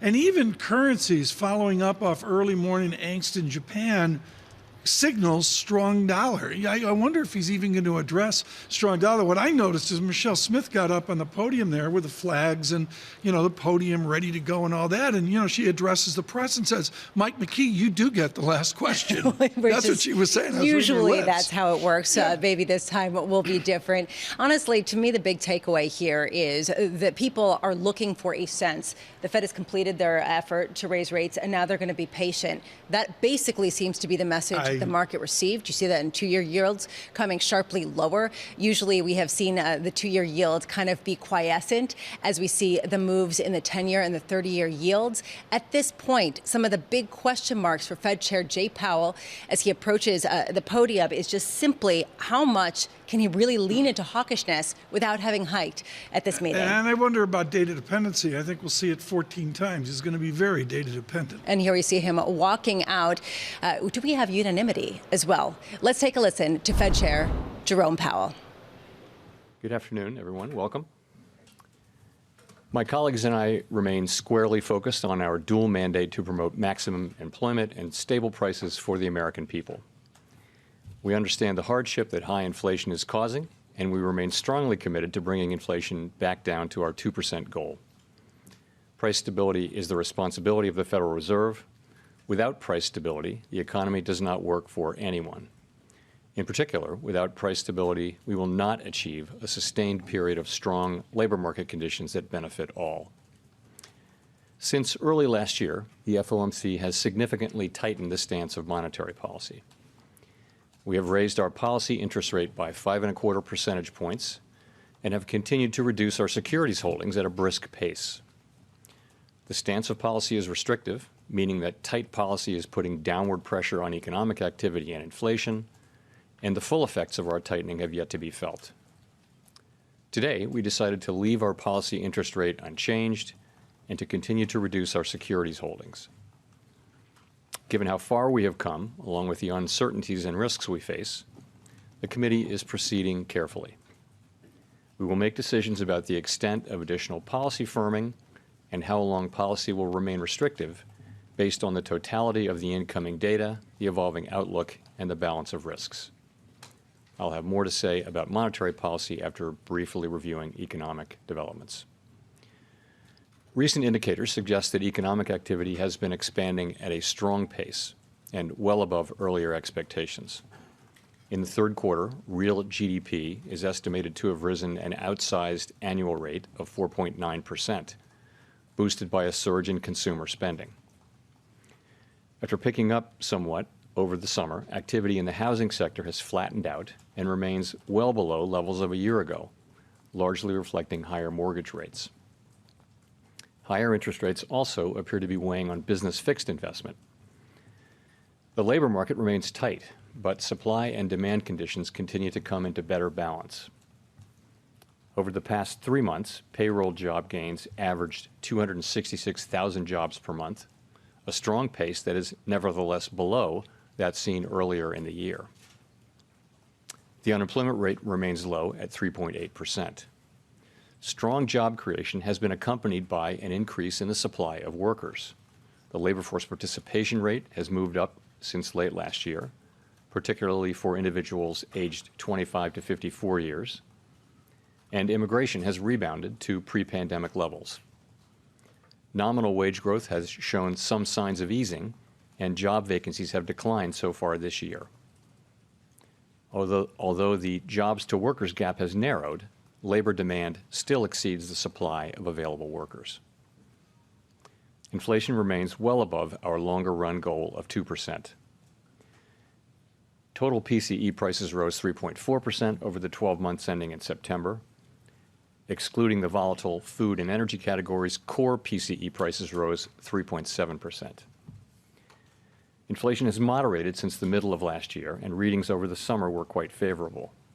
But a few months of good data are only the beginning of what it will take to build confidence that inflation is moving down sustainably toward our goal. The process of getting inflation sustainably down to 2% has a long way to go. Despite elevated inflation, longer-term inflation expectations appear to remain well anchored, as reflected in a broad range of surveys of households, businesses, and forecasters, as well as measures from financial markets. The Fed's monetary policy actions are guided by our mandate to promote maximum employment and stable prices for the American people. My colleagues and I are acutely aware that high inflation imposes significant hardship as it erodes purchasing power, especially for those least able to meet the higher costs of essentials like food, housing, and transportation. We are highly attentive to the risks that high inflation poses to both sides of our mandate, and we are strongly committed to returning inflation to our 2% objective. As I noted earlier, since early last year, we have raised our policy rate by 5.25 percentage points, and we have decreased our securities holdings by more than $1 trillion. Our restrictive stance of monetary policy is putting downward pressure on economic activity and inflation. The committee decided at today's meeting to maintain the target range for the federal funds rate at 5.25% to 5.5%, and to continue the process of significantly reducing our securities holdings. We are committed to achieving a stance of monetary policy that is sufficiently restrictive to bring inflation sustainably down to 2% over time, and to keeping policy restrictive until we are confident that inflation is on a path to that objective. We are attentive to recent data showing the resilience of economic growth and demand for labor. Evidence of growth persistently above potential, or that tightness in the labor market is no longer easing, could put further progress on inflation at risk and could warrant further tightening of monetary policy. Financial conditions have tightened significantly in recent months, driven by higher, longer-term bond yields, among other factors. Because persistent changes in financial conditions can have implications for the path of monetary policy, we monitor financial developments closely. In light of the uncertainties and risks and how far we have come, the committee is proceeding carefully. We will continue to make our decisions meeting by meeting based on the totality of the incoming data and their implications for the outlook and for economic activity and inflation, as well as the balance of risks.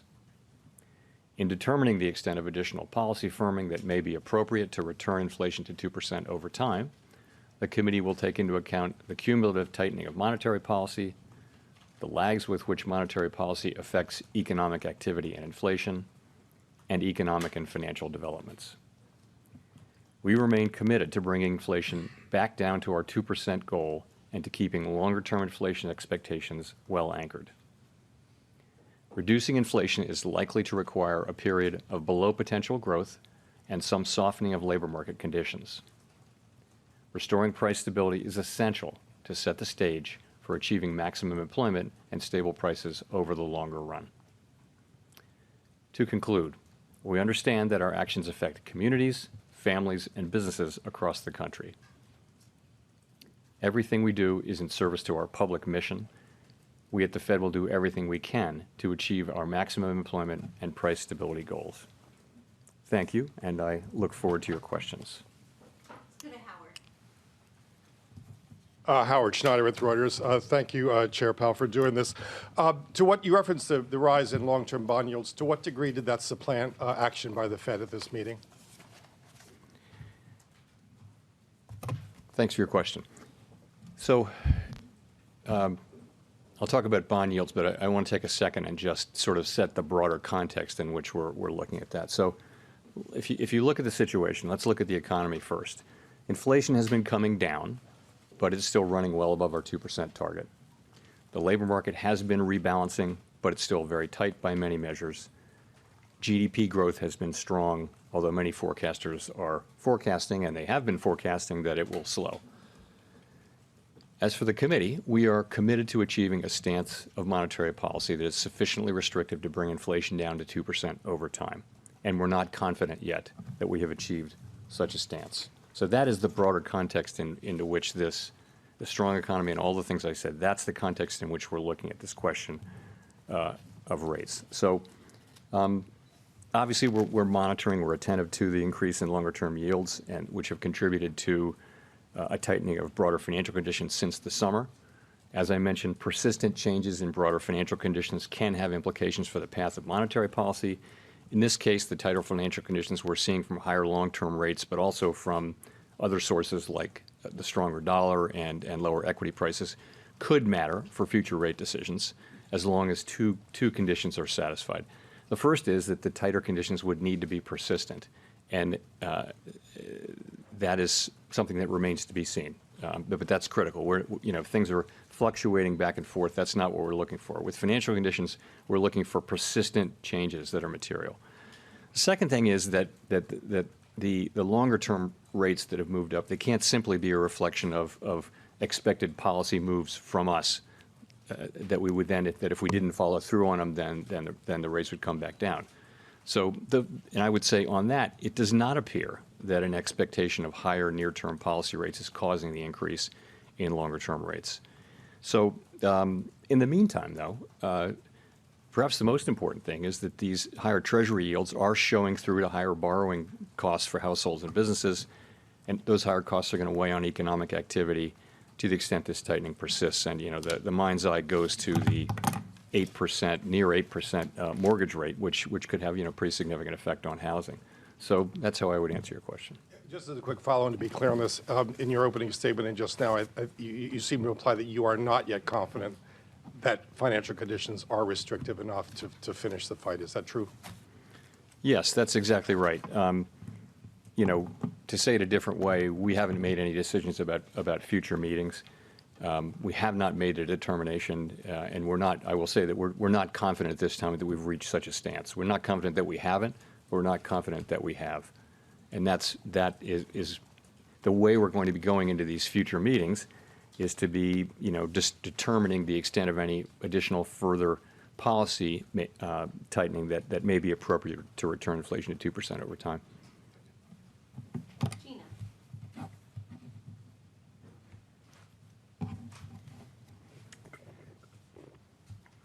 Hi, Chair Powell. Thank you so much for taking our questions. I wonder, if you don't raise interest rates in December, would the presumption be that at that point that we should expect that rates are at their peak, or is there a possibility of restarting rate increases next year? And are there any costs to taking a more extended pause?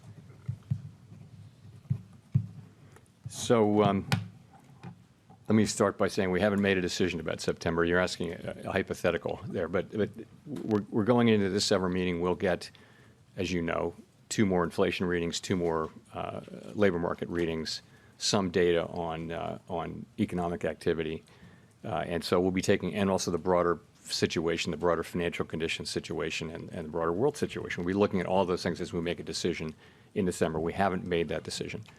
I would say, though, that the idea that the idea that you would be difficult to raise again after stopping for a meeting or two is just not right. I mean, the committee will always do what it thinks is appropriate at the time. And again, we haven't made any decisions at all about December. We didn't talk about making a decision in December today. really it was a decision for this meeting and understanding broader things.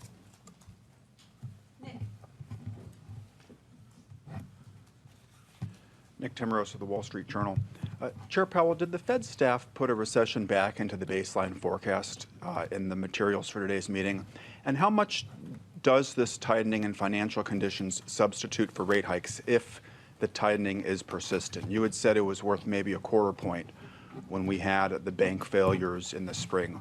What is it here on something that's presumably more straightforward and more familiar to simulate?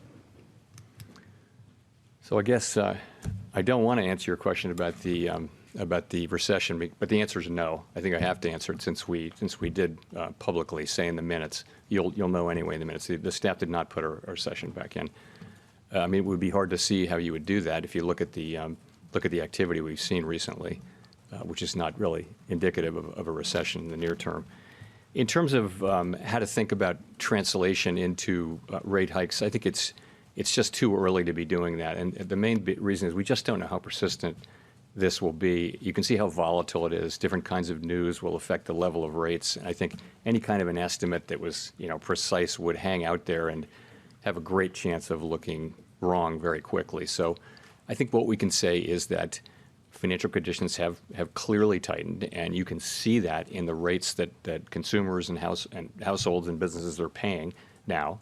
And over time, that will have an effect. We just don't know how persistent it's going to be, and it's tough to try to translate that in a way that I'd be comfortable communicating into how many rate hikes that is. If I could follow up, I guess what makes you confident that tighter financial conditions will slow above trend growth when 500 basis points of rate hikes, QT, and a minor banking crisis have not thus far? Well, that's the way our policy works is, and sometimes it works with lags, of course, which can be long and variable. But ultimately, if you raise raise interest rates, you do see those effects, and you see those effects in the economy now. You see what's happening in the housing market. You're seeing that now. You'll see. If you look at surveys of people, it's not a good time, they think, to buy durable goods of various kinds because rates are so high now. I mentioned again, we're getting reports from housing that the effects of this could be quite significant. But you're right. This has been a resilient economy, and it's, I think, been surprising in its resilience. And there are a number of possible reasons why that may be. Our job is to achieve maximum employment and price stability, and so we take the economy as it comes. It has been resilient, so we take it as it is.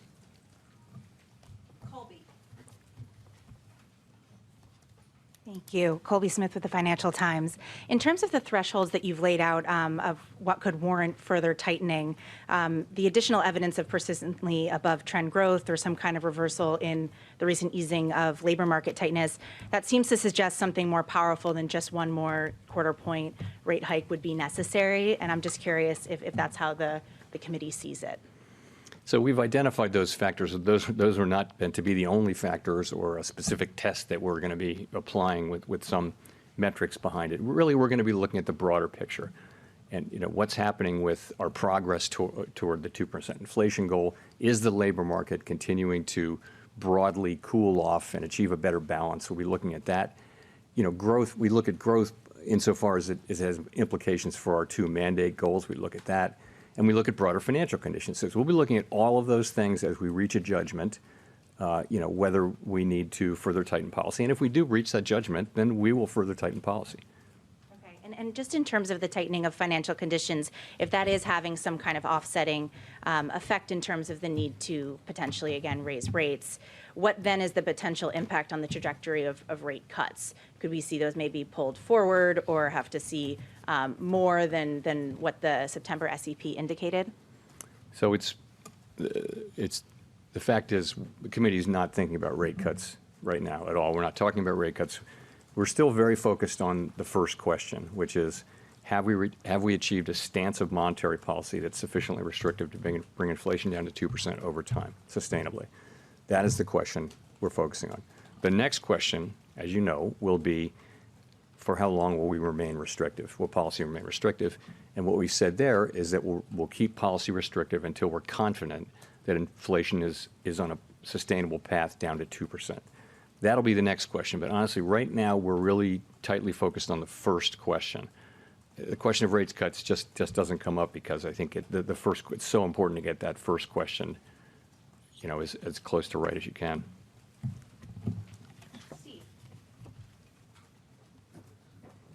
Steve Leisman, CNBC. Mr. Chairman, I guess I had assumed that there was a tightening bias in the committee. You say in the statement you're looking to assess the appropriate stance of monetary policy, the extent to which you may need to hike additionally. You didn't say earlier that you were sufficiently restrictive. There were forecasts for 2 rate hikes among most members of the committee. But then you just said that, we haven't made a determination. Would you say the bias right now is neutral, that there is no disposition to hike again, and that the committee largely has moved off of this forecast for 2 hikes? Or for, one additional hike? I think you're talking about one additional. Yeah, No, I wouldn't say that at all. I would say, the language, looking at it here, in determining the extent of additional policy firming that may be appropriate to return inflation 2% over time, that's the question we're asking. So is it right to think of that as a hiking bias is still in the committee here? We haven't used that term, but it's fair to say that's the question we're asking is, should we hike more? It's not, and that is the question. And you're right that in September we wrote down 1 additional rate hike, but, we'll write down another forecast, as you know, in December.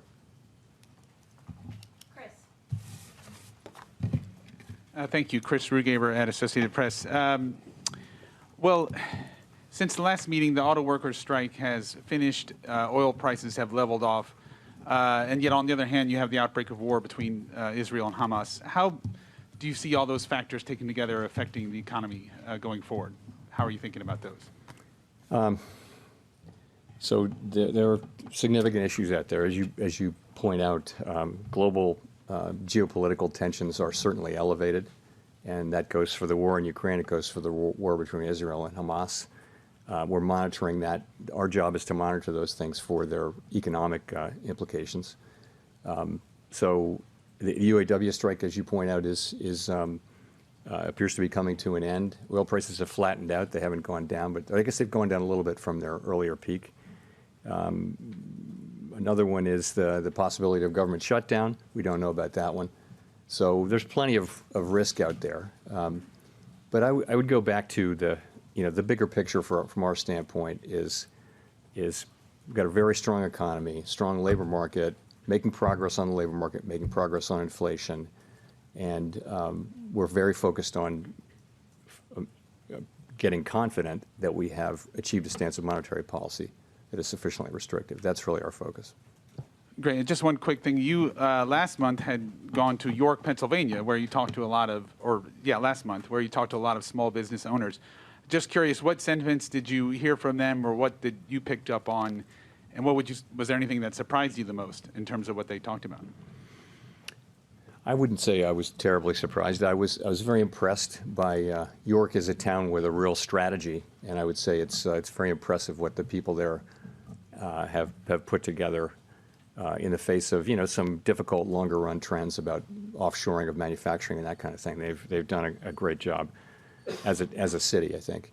What you hear is consistent there, which is people are really suffering under high inflation. You were there. We talked to some people who, were feeling that in their businesses, and other people who were feeling it in their home lives as well.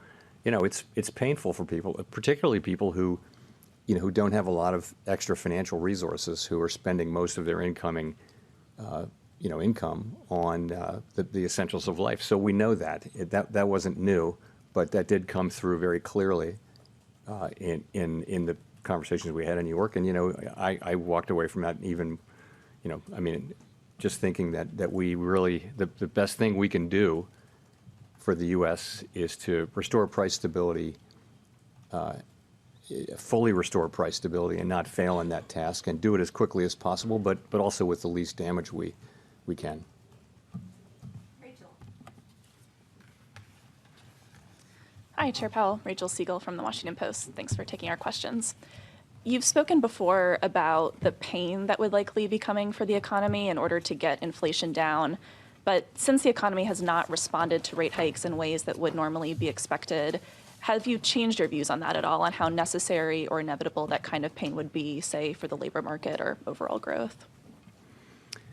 Well, I think everyone has been very gratified to see that we've been able to achieve, pretty significant progress on inflation without seeing the kind of increase in unemployment that has been very typical of rate hiking cycles like this one. So that's a historically unusual and very welcome result.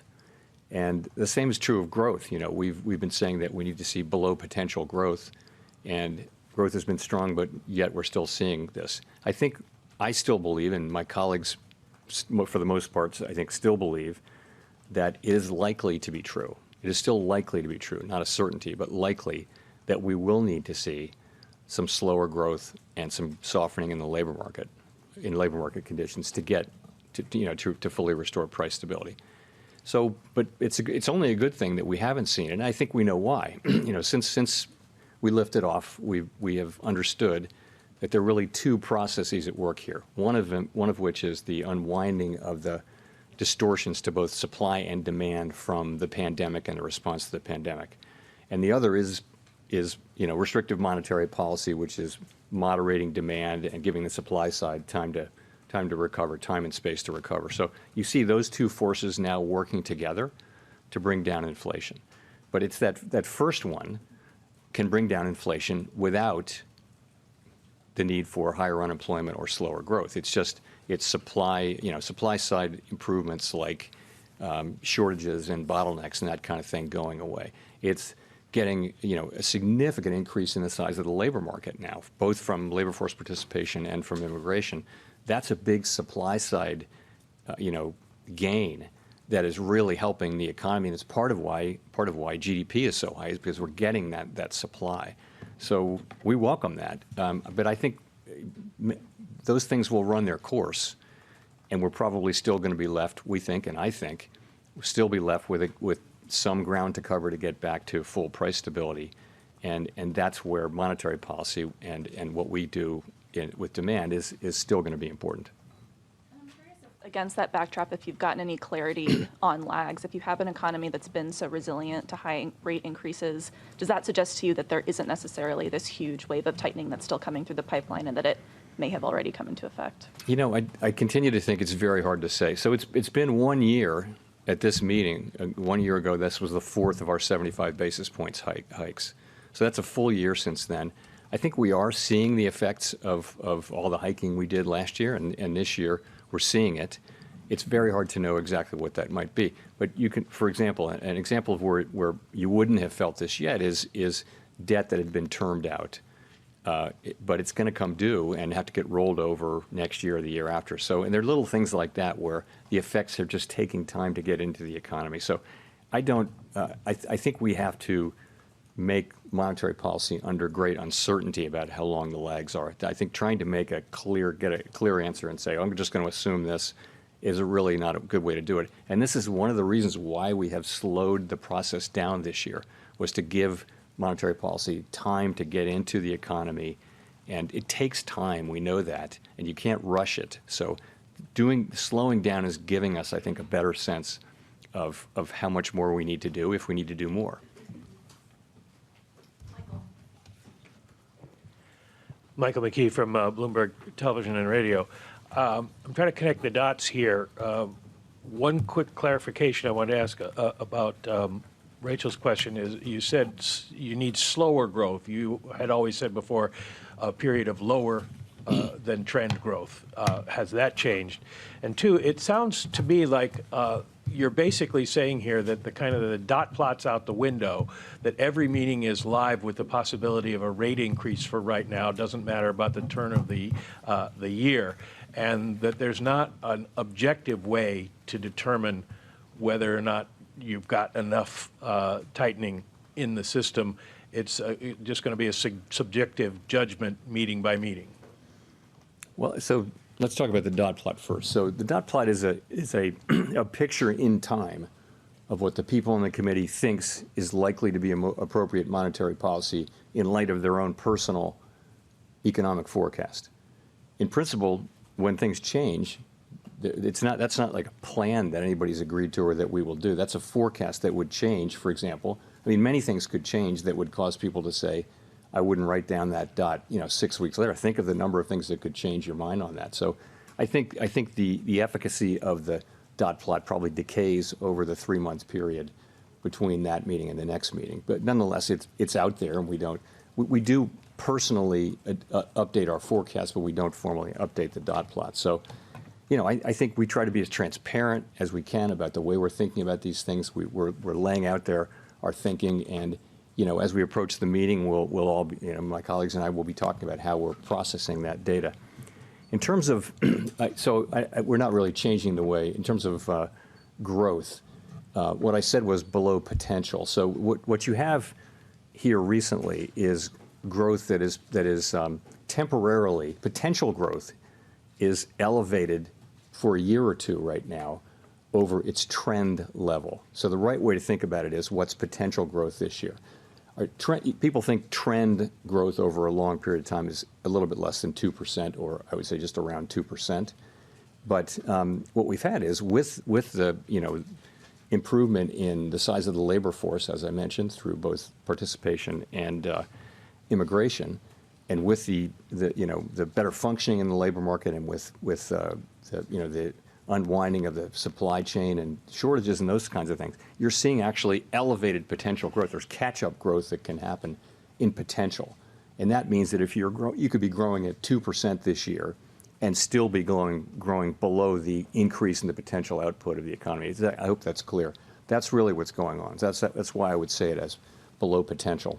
But if you could clarify what I asked about meeting by meeting, are we essentially now supposed to assume that it's a meeting by meeting, live meeting with a chance of a rate increase that will be decided on subjective criteria rather than objective at each meeting? I don't know that I want to just accept anybody's characterization of it. I'll tell you how we're doing this. So we're going meeting by meeting. We're asking ourselves whether we've achieved a stance of policy that is sufficiently restrictive to bring inflation down to 2% over time. That's the question we're asking. We're looking at the full range of economic data, including financial conditions and all of those things that we look at. And then we've come very far with this rate hiking cycle, very far. And you saw the spread at the September meeting of, it's a relatively small spread of people think 1 or 2 additional hikes. So you're close to the end of the cycle. That was an impression a belief as of September. It's not a promise or a plan of the future. And so we're going into these meetings one by one. We're looking at the data.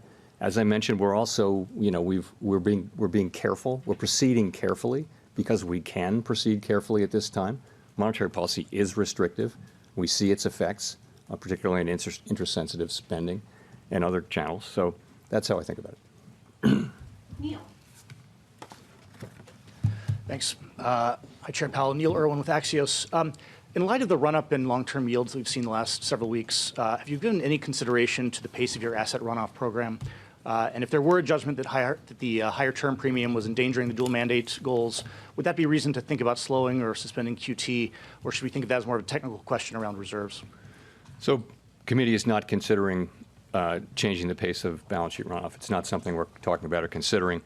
And I know there are many candidate explanations for why rates have been going up. And QT is certainly on that list. It may be playing a relatively small effect, although I would say at $3.3 trillion in reserves, it's not. I think it's hard to make a case that reserves are even close to scarce at this point. So that's not something that we're looking at right now. Victoria. Hi, Victoria Guido with Politico.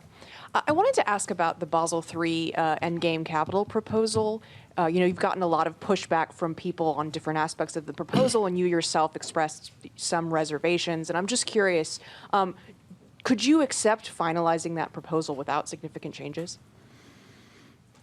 So that proposal is out for comment, and we expect a lot of comment. We won't get those comments until the end of, well into next year. We've extended the deadline. And we'll take them seriously. We'll read them. I'll say what I do expect is that we will come to we're a consensus-driven organization. we'll come to a package that has broad support on the board. So does broad support mean more support than the proposal had? It means broad support.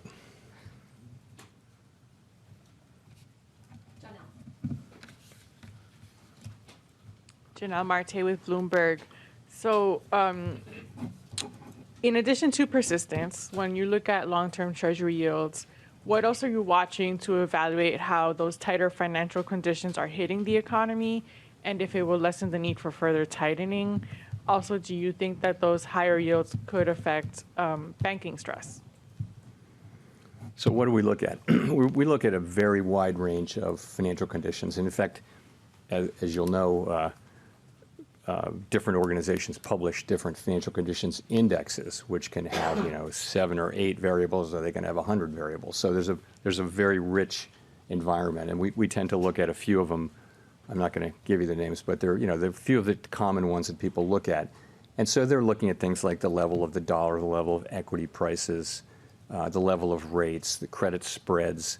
Sometimes they're pulling in credit availability and things like that. So it isn't any one thing. We would never look at, for example, long-term Treasury rates in isolation, nor will we ignore them. But we would look at them as part of a broader picture, and they do play a role, of course, in many of the major standard financial condition indexes. Your second question was? Banking stress. So it's something we're watching. As you know, we did have, there were issues with interest rate risk and also, funding uninsured deposits in the March, the things we went through in March and thereafter. And so we've been working a lot with financial institutions to make sure that they have good funding plans and and that they have a plan for how to deal with the kind of portfolio unrealized losses that they have. We do think the banking system is quite resilient. We had a handful of bank failures, but so that's what we're out there doing, and we don't have any reason to think that these rate hikes are materially changing that picture, which is one of a strong banking system and one where there's a strong focus by banks and by supervisors on liquidity, on funding, and those sorts of things.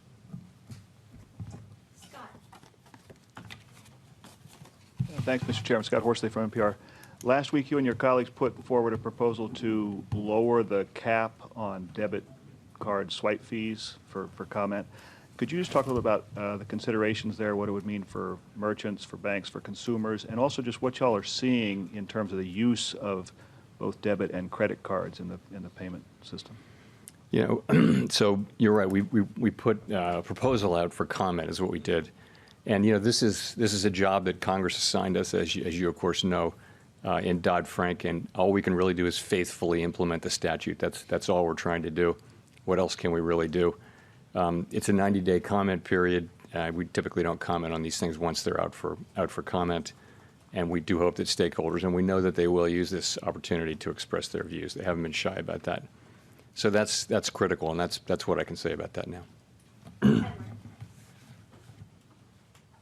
Thank you. Thanks, Chair. Edward Lawrence with Fox Business. So over the last 3 months, the year-over-year PCE inflation was at 3.4%, core well over 3%. You've said in the past 2% remains the Federal Reserve target, but with no rate increase today, how long would you be okay then with a 3% or 3% plus overall inflation? The progress is probably going to come in lumps and be bumpy, but we're making progress. I think the core PCE came down by almost 60 basis points in the third quarter. So the best thing I could point to you to would be the September SEP, where the expectation was that inflation by the end of next year on a 12-month trailing basis would be well into the 2s, and the year after that further into the 2s. So that's if you look historically, that's sort of consistent with the way inflation comes down. It does take some time, and as you get as you get further and further from those highs, it may actually take longer time. But the good news is we're making progress, and monetary policy is restrictive, and we feel like we're on a path to make more progress, and it's essential that we do. But you've said in the past that doing too little on interest rates could take years to fix, but the cost of doing too much could be easily fixed. How robust was the debate about this pause on the doing too little side? That's always the question we're asking ourselves. And we know that if we fail to restore price stability, the risk is that expectations of higher inflation get entrenched in the economy. And we know that that's really bad for people. Inflation will be both higher and more volatile. That's a prescription for misery. And so we're really committed to not letting that happen. For the first year or so of our tightening cycle, the risk was all on the side of not doing enough. We've come far enough that the risks have gotten more two-sided. You can't identify that with a lot of precision, but it does feel like the risks are more two-sided now. But we're committed to getting inflation back down to our target over time, and we will.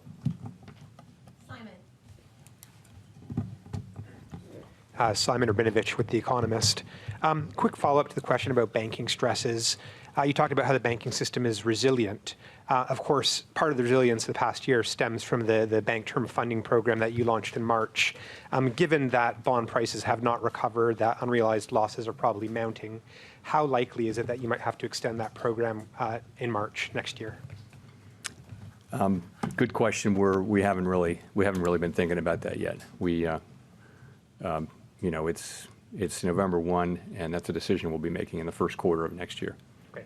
Sorry, quick separate question about inflation expectations. The Michigan Sentiment Survey showed a big jump in one-year ahead inflation expectations last month from 3.2 to 4.2. Last year, you said that particular survey was a really decisive factor in one of your rate hike decisions. If it stays elevated next time around, how big of an input will that be into your December thinking? Yeah, we look at a range of things. I think the thing got blown out of proportion a little bit. It was actually a preliminary estimate that got revised away, and I said it was preliminary in that, but that didn't get picked up. So we look at many things, and so really look across the broad array of surveys and also market-based estimates, and we do that really carefully at every meeting and between meetings. And it's just clear that inflation expectations are in a good place. The public does believe that inflation will get back down to 2% over time, and it will. They're right. So, and there's no real crack in that armor. You can always find one reading that is a little bit out of whack, but honestly, the bulk of them are just very clear that the public believes that inflation will come down, and that's, of course, we believe that's critical in winning the battle. Hi, Chair Powell. Megan Casella with Barron's. Thanks for taking our questions. I wanted to see if you could talk about the neutral rate. You mentioned today that you're still debating whether rates are sufficiently restrictive, and you've recently said that evidence is suggesting policy is not too tight right now. So I was curious if you could elaborate on that at all and whether that means the neutral rate, in your view, has risen. Yeah. So first thing to say is that it's very important. It's a very important variable in the way we think about monetary policy, but you can't identify it with any precision in real time, and we know that. So you have to just take that. You have to take your estimate of it with a grain of salt. What we know now is, within a range of estimates of the neutral rate, policy is restrictive, and it's therefore putting downward pressure on economic activity, hiring, and inflation. So we do talk about this. There's not any debate or attempt to sort of agree as a group on whether R-star has moved or not. Some people think it has. Some people haven't said that don't think it has. Ultimately, it's unknowable, and so really, again, what we're focused on is looking at the data and giving ourselves a little more time now to look carefully at the data by being careful in our moves. Does it feel like monetary policy is restrictive enough to bring inflation down to 2% over time? That's the question we're asking ourselves. I think years from now, economists will be revising their estimates of R-star as it existed on November 1, 2023. we can't really wait for that in making policy. We have to we have to have those models and look at them and think about them, but ultimately we've got to look at the effects of that policy is having, accounting for the lags, which makes it difficult.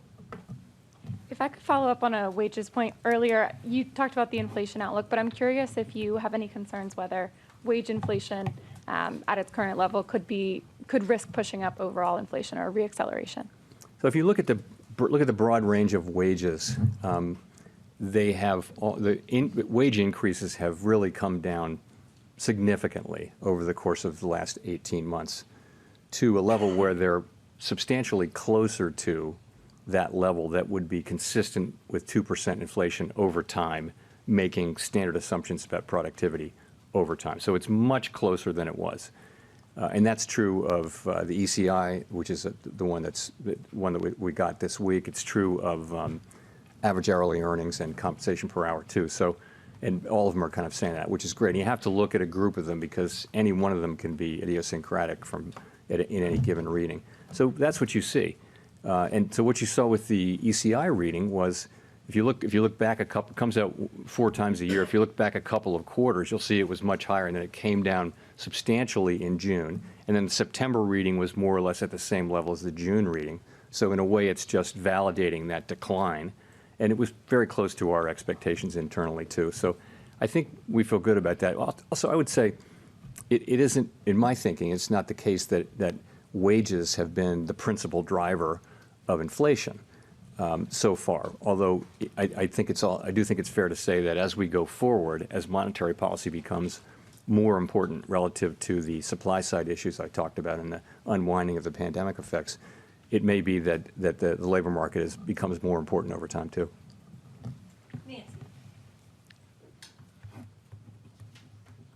Hi, Nancy Marshall-Genzer with Marketplace.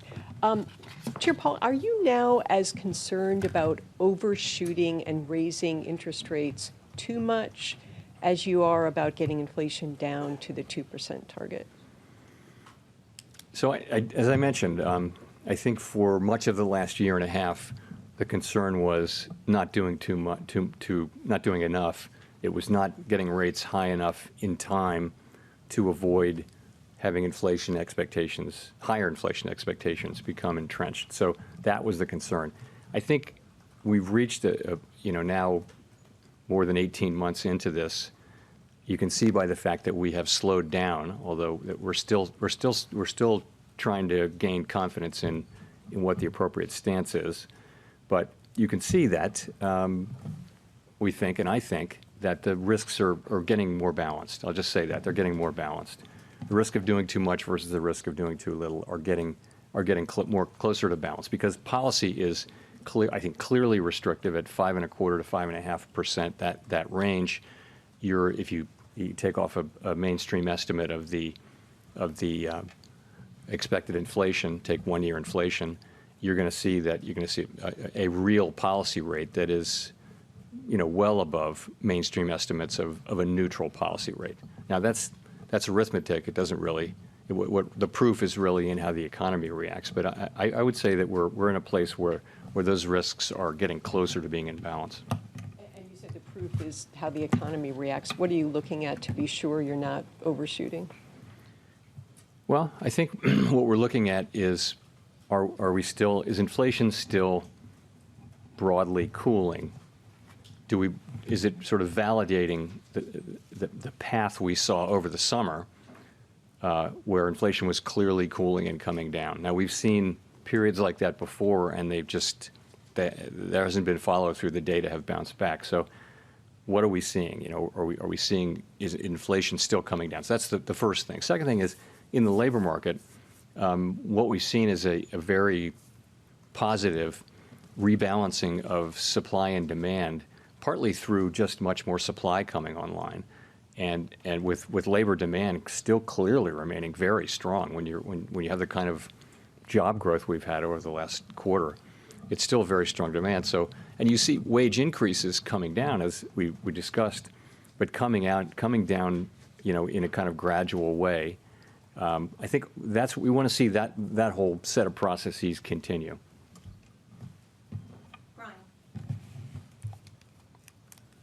Thank you. Brian Mena, CNN. Do you think that has been any structural change in either consumption or in the job market that's pushing up consumption? You obviously saw the third quarter GDP figures, which were strong, and some economists have expected revenge spending to have fizzled out by now. So I'm kind of wondering if there's been any structural change in consumption. I wouldn't say there's been a structural change in consumption. I would say it's certainly been strong. And so a couple of things. We may have underestimated the balance sheet strength of households and small businesses, and that may be part of it. There may be, we've been, like everyone else, trying to estimate the amount of savings that households have from the pandemic when they couldn't spend on services really at all, or in-person services. And, there can still be more of that than we think, although at a certain point we're going to be getting back to pre-pandemic levels of savings. We may not be there yet. So clearly people are still spending. The dynamic has been really strong job creation with now wages that are higher than inflation in the aggregate anyway. And that raises real disposable income, and that raises spending, which continues to drive more hiring. And so you've had that whole dynamic has been, and also at the same time, the pandemic effects are wearing off so that goods availability, automobile availability is better, or was better. I think it still is. And from a business standpoint, there are more people to hire, and there's more labor supply. So the whole thing has led to more growth, more spending, and that kind of thing. And it's been good. And the thing is, we've been achieving progress on inflation in the middle of this. So it's been a dynamic. The question is, how long can that continue? And I just think the existence of this second set of factors at this time, which is the unwinding of the pandemic effects, that's what makes this cycle unique, I think. And we're still learning. That took longer for that process to begin than we thought, and we're still learning about how it plays out. That's all we can do. So to Daniel, for the last question. Thank you, Chair Powell. Daniel Avis from Agence France-Presse. Just a quick question following up on an earlier one. With regards to the Israel-Hamas conflict, the Fed's financial stability report said that Israel-Hamas conflict and the conflict in Ukraine pose important risks to global economic activity, including the possibility of sustained disruptions to regional trade in food, energy, and other commodities. You've had organizations like the World Bank warning of a possible surge in oil prices if the war spreads to other countries in the region. I'm just wondering how the Fed is monitoring these developments in the Middle East. You mentioned they are, and just what the potential economic impact could be if the conflict does spread to other countries in the region. Thank you. I wouldn't want to speculate too much, but I'll just say, really the question there is, does the war spread more widely, and does it start to do things like affect oil prices in particular, since this is the Middle East we're talking about? The price of oil has really not reacted very much so far to this. As the Fed, as the Federal Open Market Committee, our job is really to understand the economy and the economic effects. And it isn't clear at this point that the conflict in the Middle East is on track to have significant economic effects. That doesn't mean it isn't incredibly important and something for people to take really important notice of. But it may or may not turn out to be something that matters for the Federal Open Market Committee as an economic body. But what the Financial Stability Report does is it calls out risks, and that's what it's doing, is calling out a risk of that. And the war in Ukraine, the same. The war in Ukraine, did have immediately very significant macroeconomic implications because of the connection to commodities. So, thank you. Thank you. Thanks very much. That was Fed Chair Jay Powell speaking for almost an hour, for 50 minutes. This is the Fed Decides on Bloomberg Television, on Bloomberg Radio. Tom Keene, Jonathan Ferro, Lisa Ambramowicz, John off today. And really, I've got to just go straight to the markets. What the Fed said is we don't have any decisions about any further rate hikes. what the market heard is you're done. And you could see a rally in bonds. You're seeing a rally in stocks extending to session highs on the S&P, up more than 1%. The NASDAQ gains of 1.6%. The two-year yield firmly below 5%, Tom. That caught my attention at a time when the Fed is trying to parse through nuance and the market only hears one thing. The moves are so correlated and so abrupt, including oil, West Texas Intermediate almost getting down to a 79 handle, which the chairman alluded to in the final question on the war in the Eastern Mediterranean. But in the bond market, Lisa, what's so important here is these moves are so large, I have to go to a standard deviation analysis. Conventional financial TV doesn't capture the magnitude of the vote you're seeing. David Rosenberg, always brilliant out of Toronto, making clear this is a Fed that is done, and yet the singular point was Leisman of CNBC and McKee of Bloomberg, where he stopped in the middle of his conversation to say we stand ready to be hawkish against this entire arc of we're done. Q whether or not they've lost some credibility, because he could say we're prepared to hike again. We've made no decisions. We're going to have a consensus on the Federal Reserve. The market, again, really is starting to price out further rate hikes more materially. I will just say this. In terms of whether the market is doing the work for them, he speculated that it was really persistent changes in financial conditions, and it's too soon to say. Everything was hedged. Everything was going back to the notes. Yes. Everything was very rote. He did as much as he could to say as little as possible. Yeah, I'll go with that. And I like the idea that everything was hedged in the sense of we didn't hear data dependency much, which surprised me. I thought we'd say, okay, the jobs report, maybe we finally see a crack in an economy coming off 4.x% real GDP. I think that this was taken by the markets, which is really what I would focus on. The Dow up 250 points, 1.6% move. NASDAQ at 117 basis points of soft landing in the 10-year yield. The market is speaking volumes. They loved what they heard. And this is going to, of course, be due to revision with time. And we've known that the knee-jerk reaction is not always the one that sticks. But, Tom, to me, the fact that the market is jumping on this and that earlier in the day you saw yields tick lower because of their funding announcement, then even lower, particularly on the long end after economic data that came in weaker than expected, and then Chair Powell coming in and pushing them that much further lower as people expect him to be done. Yeah, it's going to be interesting to see, to say the least. We'll continue to monitor the markets, and we have a stellar group of people to drive the conversation forward. Let's drive the conversation forward right now, almost quoting off Star Wars. He was very far away. A question from Michael McKee. Let us listen to the chairman here on what is out there. We're going meeting by meeting. We're asking ourselves whether we've achieved a stance of policy that is sufficiently restrictive to bring inflation down to 2% over time. That's the question we're asking. We're looking at the full range of economic data, including financial conditions and all of those things that we look at. And then we've come very far with this rate hiking cycle, very far. Who nailed this, the very far of it, was William Dudley, out of Berkeley for years, of course, at Goldman Sachs, and the former New York Federal Reserve president.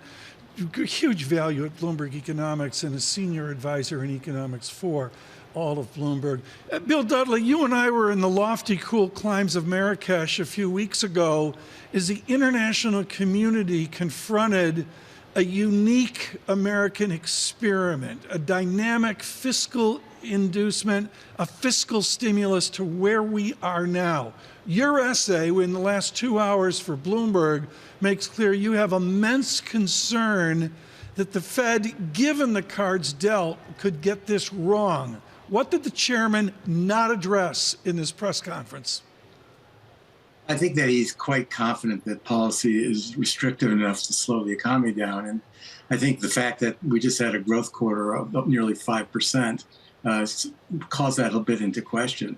Also, the notion that financial conditions are truly tight enough to slow the economy down, I think is also pretty questionable, because if you look at most financial condition indexes, the biggest impulse towards restraint really happened last year, not right now. So I think that, maybe they have done enough, maybe they haven't. But I think the reason why the markets are hearing this so confidently is he feels very confident the Fed has done a lot. He feels policy is restrictive. And so I think, the market's taking away the notion that he thinks he's done. And obviously, that depends on how the economy evolves, what happens to inflation, what happens to the labor market. And the other thing that the market's taking a lot of a positive signal from is he talked about how all these pandemic effects are washing out now in a good way. So the labor market is becoming much more in balance. Labor force growth has picked up. It's a very benign story about how this is all played out. It's basically a story where the Fed really hasn't had to do that much to bring inflation down, and the Fed basically is saying, we don't think we're going to have to do much more from here. Chair Powell also didn't seem to think that there was any casualty in pausing, letting time go on, and then restarting rate hikes. He said that that wasn't problematic at all. Do you disagree? Obviously, if it turns out that they need to do more, they're probably going to have to do more than just 1/4 point move. If you've taken a break for, let's say, 6 months, and the evidence accumulates that monetary policy is not as tight as you think it is, and inflation expectations are starting to become unanchored, labor market's not loosening, wages are stuck at 4.5%, then it's unlikely that 1/4 point move is going to be sufficient to do the job. So I think it's either 0 or multiple rate hikes. Which is a reason why I probably some people are looking at this like yourself and saying they could be on the brink of an error. There was a question about how financial conditions really played into the Fed's decision, whether higher yields were doing their work. He had some nuance around this, talking about a sustained move higher. Take a listen to Chair Powell speaking on the issue. Persistent changes in broader financial conditions can have implications for the path of monetary policy. In this case, the tighter financial conditions we're seeing from higher long-term rates, but also from other sources like the stronger dollar and lower equity prices could matter for future rate decisions. With financial conditions, we're looking for persistent changes that are material. Bill Dudley, from your vantage point, does this give any clarity as to how the Fed is counting yields in their picture of what restrictive really looks like? Well, I think I agree with him that persistence is what matters. I mean, if bond yields go up for a week or two and then come right back down, that's not going to exert much restraint on the economy. One problem I think the chairman has at this point is by talking to the markets in a sort of supportive way, stocks rally, bond yields fall, that's loosening financial conditions. And so that's removing some of the restraint that was creating some impetus for not tightening monetary policy further. The heart of the matter to me, Bill, and I don't want to turn this into a Dale Jorgensen's 3 ratio course, and Julia Coronado's been brilliant on this as well. So let's listen to Dr. Coronado and Dr. Dudley, folks. And Bill Dudley said, barring unexpectedly fast productivity growth, there seems to be almost a hope and prayer, Bill Dudley, that this time is different, and instantly we have a new elevated productivity. Do you see any signal of this in post-pandemic America? I think it's really too soon to make any decisions about productivity at all. Productivity growth took a real hit during the pandemic, and then it picked up as we reopened. What the trend is at this point is very, very uncertain. And you notice that Chair Powell did not talk about productivity growth as that trend changing. What he talked about was the labor force growth had picked up a lot because labor force participation among adult workers has climbed a lot, and immigration had picked up. So he saw that as a positive supply side surprise. But I don't think that the Fed or I, for that matter, think that there's a productivity growth miracle right around the corner. Bill Dudley, it's Wednesday. We're going to a jobs report on Friday. Let's go back to Dudley and McKelvey at Goldman Sachs a few years ago. What's an appropriate non-farm payroll statistic, not on Friday, but say 3-month moving average out, where you can say all clear and finally we have a labor economy settling down? Is it sub 100,000? Yeah, it's probably in that ballpark. I mean, as Chair Powell said, we are getting a surge in the labor force this year, but I think he also expects that will peter out over time. And then you're just stuck with the growth rate of the working age population, which is probably only growing at about 0.5% a year. And so that's consistent with payroll gains of maybe 100,000 a month or even a little bit less. So I think that eventually the Fed needs to bring payroll growth below 100,000 if they're going to generate enough slack in the labor market to bring wage inflation down to levels consistent with 2% inflation. Given the volatility that we've seen in the bond market, Bill, how concerned are you about a real blowback on Friday should we get a jobs report that comes in materially hotter than expected and we continue to see those upside surprises that you say may pose the biggest risk? Well, I personally would not put too much attention on any one given economic release at this point, because the Fed has basically said we are patient now. And so one economic report is not going to change their thinking. It's only an accumulation of evidence that suggests that policy is not sufficiently restrictive to do the job, which will cause the Fed to start to tighten monetary policy again. So I think we need to, maybe downplay any single report at this point. It's going to take an accumulation of evidence for the Fed to decide that they need to do more on monetary policy. Bill Dudley, thank you so much. Greatly, greatly appreciated this morning. Folks, I'll send out the essay across all my social here. His op-ed is really must read. Some really good writing just in the last 24 hours from a number of people within the zeitgeist. I need to do a market check here because this is an historic move. I'm going to be as quick as I can, Lisa, as you go to Michael McKee. The Dow up 258 points, heading towards a 1% lift. I got a 1% lift. S&P 500 up a solid 47 points. NASDAQ 100 on fire, up 1.7%. That into Apple earnings tomorrow, Lisa, I should point out. 10-year yield, 18 basis points, modest move as well. And the real yield, Lisa, craters 2.50% after my first glass of Tang this morning. And we are down 16 basis points on the inflation-adjusted yield. The operative word, folks, is never. I don't think I've ever seen that. It has been a pretty significant move and continues to be as the session grows older. Let's check back in with our own Michael McKee, who is in the room in Washington, D.C. Mike, do you think the Fed would be disappointed to see the market's reaction to Fed Chair Jay Powell's press conference? Not disappointed in that sense. Clearly, if we continue to see this kind of drop in yields, it's going to take some of that market pressure off of the economy, and the Fed sort of goes backwards a little bit. But I don't think they are counting on the markets being tight for a long time to completely do their job for them, because as you mentioned just a moment ago, if you get a blowout number on Friday, then everybody's going to reverse. I think the takeaway here is that the Fed would like to be done, or at least at peak, and switch to the idea of how long, but they can't be sure yet. And I think the analogy I would use is the Fed chairman is Potter Stewart at this point, the former Supreme Court justice who said that he could not define pornography, but he knew it when he sees it. At this point, the Fed can't define what sufficiently tight is, but meeting by meeting, they will decide what they see. So you kind of throw out the dot plot, which is what I was getting at with my question to him.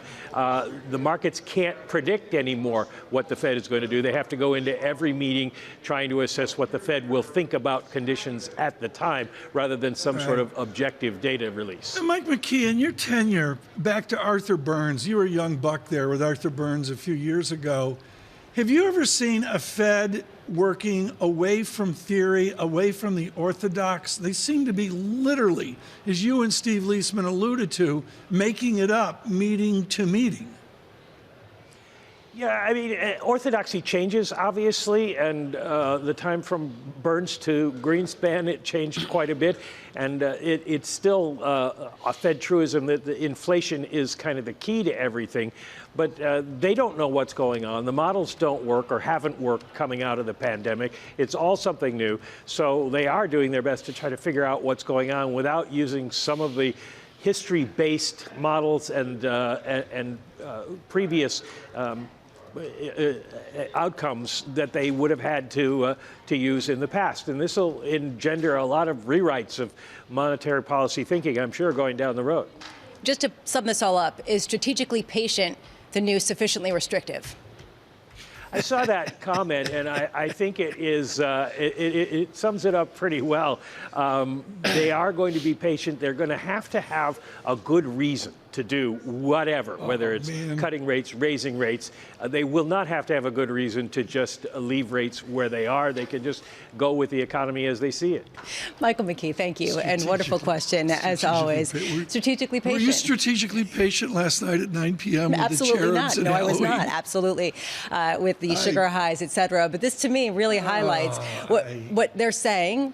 And then you put the stock chart and you put the bond chart next to it, and you hear what the bond market is hearing. Just want to point this out. 2-year yields 4.93%, getting close to crossing that threshold into the 4.92. Well, Now it's bouncing around, but just highlights what a massive move we've seen on the front end. Massive is defined by the pros, folks, and we welcome all of you not part of global Wall Street. People look at this strange phrase, standard deviation, and all you need to know is you look back 20 days, 40 days, whatever, 20 weeks, and you try to figure out how much have we moved off the center trend.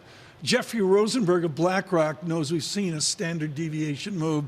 He is with their systematic multi-strategy fund. Oh, I can see you in the classroom as a freshman at Carnegie Mellon, Jeff Rosenberg, going, what in God's name is standard deviation? Did we get a jump condition today, Jeff Rosenberg, towards a less restrictive Fed? Well, as Lisa pointed out earlier, there's a lot of data coming out today, and so parsing out the reaction from the Fed versus the earlier, kind of main event behind the Treasury refunding is a little bit tricky. But I would highlight that the main kind of differentiation is really the reaction in the front end of the curve, right? From the refunding announcement, that was really the back end, as Lisa highlighted, a little bit of the weaker data on PMIs also helping the back end rally. But the Fed market reaction was really in the front end. So I think, Powell, you want to look at the statement and you want to look at the opening to the press conference. That's what they intended to say versus what the market interpreted from the Q&A. What they intended to say was to try to be balanced. Resiliency on economic growth implies we need to stay tight, maybe do one more against the tightening of financial conditions, which implies maybe we've done enough. That's what they were hoping to say. Clearly what the market saw was a preference for the worry of tightening financial conditions. We're at sufficiently restrictive, we can be done, and so you price out the little bit of probability for the next hike. That's the market reaction. As you went over in the earlier segment with Dudley, it remains to be seen. The data will dictate that. But certainly, to your question, Tom, big reaction. I think a lot more of that standard deviation move has to do with refunding earlier, a little bit coming out of this press conference. How do you play this then, Jeff? If you think that the market is reading way too much into what Jay Powell said, which was trying to stick close to the script, although perhaps giving a different tone than people thought of, do you then sell to your notes and wait for yields to go back up, for them to cheapen and buy them back? Well, I think it's less a question about selling the two-year note now. I think given the pricing and given the data that we have that Powell referred to, 2 more inflation prints, 2 more labor prints, and what Dudley was just hinting at, are we really seeing the degree of tightness, the degree of sufficiently restrictive, given the trajectory of growth that we just came off of? Obviously, no one expects that to persist, but the risk there is that you're not pricing enough of the possibility of another hike, and so maybe you hold off on adding twos at these levels. Jeff, from where you sit at BlackRock, and I understand there's an index play here, but there's some active management, and you're watching everybody else in the game. What's the bet of the market right now? Is the bet that we're going to get this Fed done in a more dovish, less restrictive tone? Or is a bet, hey, we're scared stiff and we may move higher? Well, I mean, you have a couple of different cross currents on there. Obviously, there's been a lot of talk about movement into the long end, movement of retail flows, buying the long end. That's very much kind of we're at or close to the end, and we're going back to the old playbook that. Once the Fed is done tightening, then you get a big rally. I think you got to be a little bit cautious about we're just simply going back to the old playbook, but certainly, there's a degree of that in the market. And then the other really big kind of consensus story is around the steepness of the curve, that the curve is just way too inverted, that you need to see normalization of the curve, all the factors around that. The refunding was a little bit of that kicked in post the August refunding announcement. Japan and the news on the BOJ and yield curve control, deficit financing. There's a litany of lists, but there's a very popular positioning around the steepening. And I think the reaction to the refunding earlier today really reflects that very crowded steepening position that exacerbates that standard deviation move that we saw earlier today. Jeff, I want to go full circle to where Lisa and I were early this morning. Folks, we've been live since 2 a.m. this morning. It's really, quite something. And Jeff, it's about the commercial banking system of America, which the chairman alluded to, maybe a little bit and maybe not enough for my taste. Can we get a bond market that heals to take those bond losses and drift them away into 2025, where things can even get better if we don't get a massive bond move, but just enough of a bond move? Is that really the strategy here?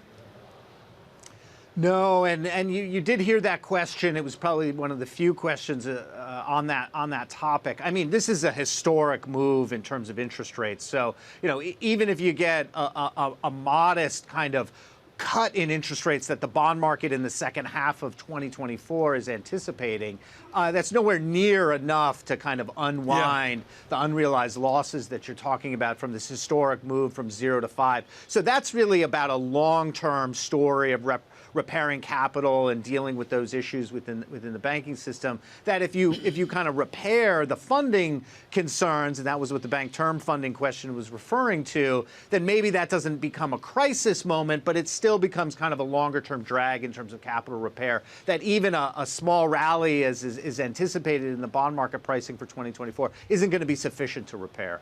Jeff, you talked about positioning, and I want to go there because a lot of people are saying short squeeze. This is a positioning squeeze, and we've been hearing that a lot. Yes. How much is levered funds that have come into the Treasury market, how much is that what's underpinning some of the incredible volatility that we've seen over recent weeks?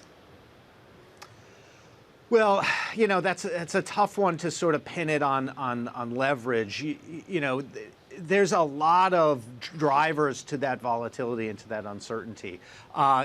Positioning and crowded positioning exacerbates those moves, and that can be levered, it can be unlevered, it can be just asset managers who favor particular positions. I don't mean to interrupt, Sorry, Jeff, but there's a difference between real money investors who are making a long-term bet on treasuries and people who are fast positioning, trying to make a trade.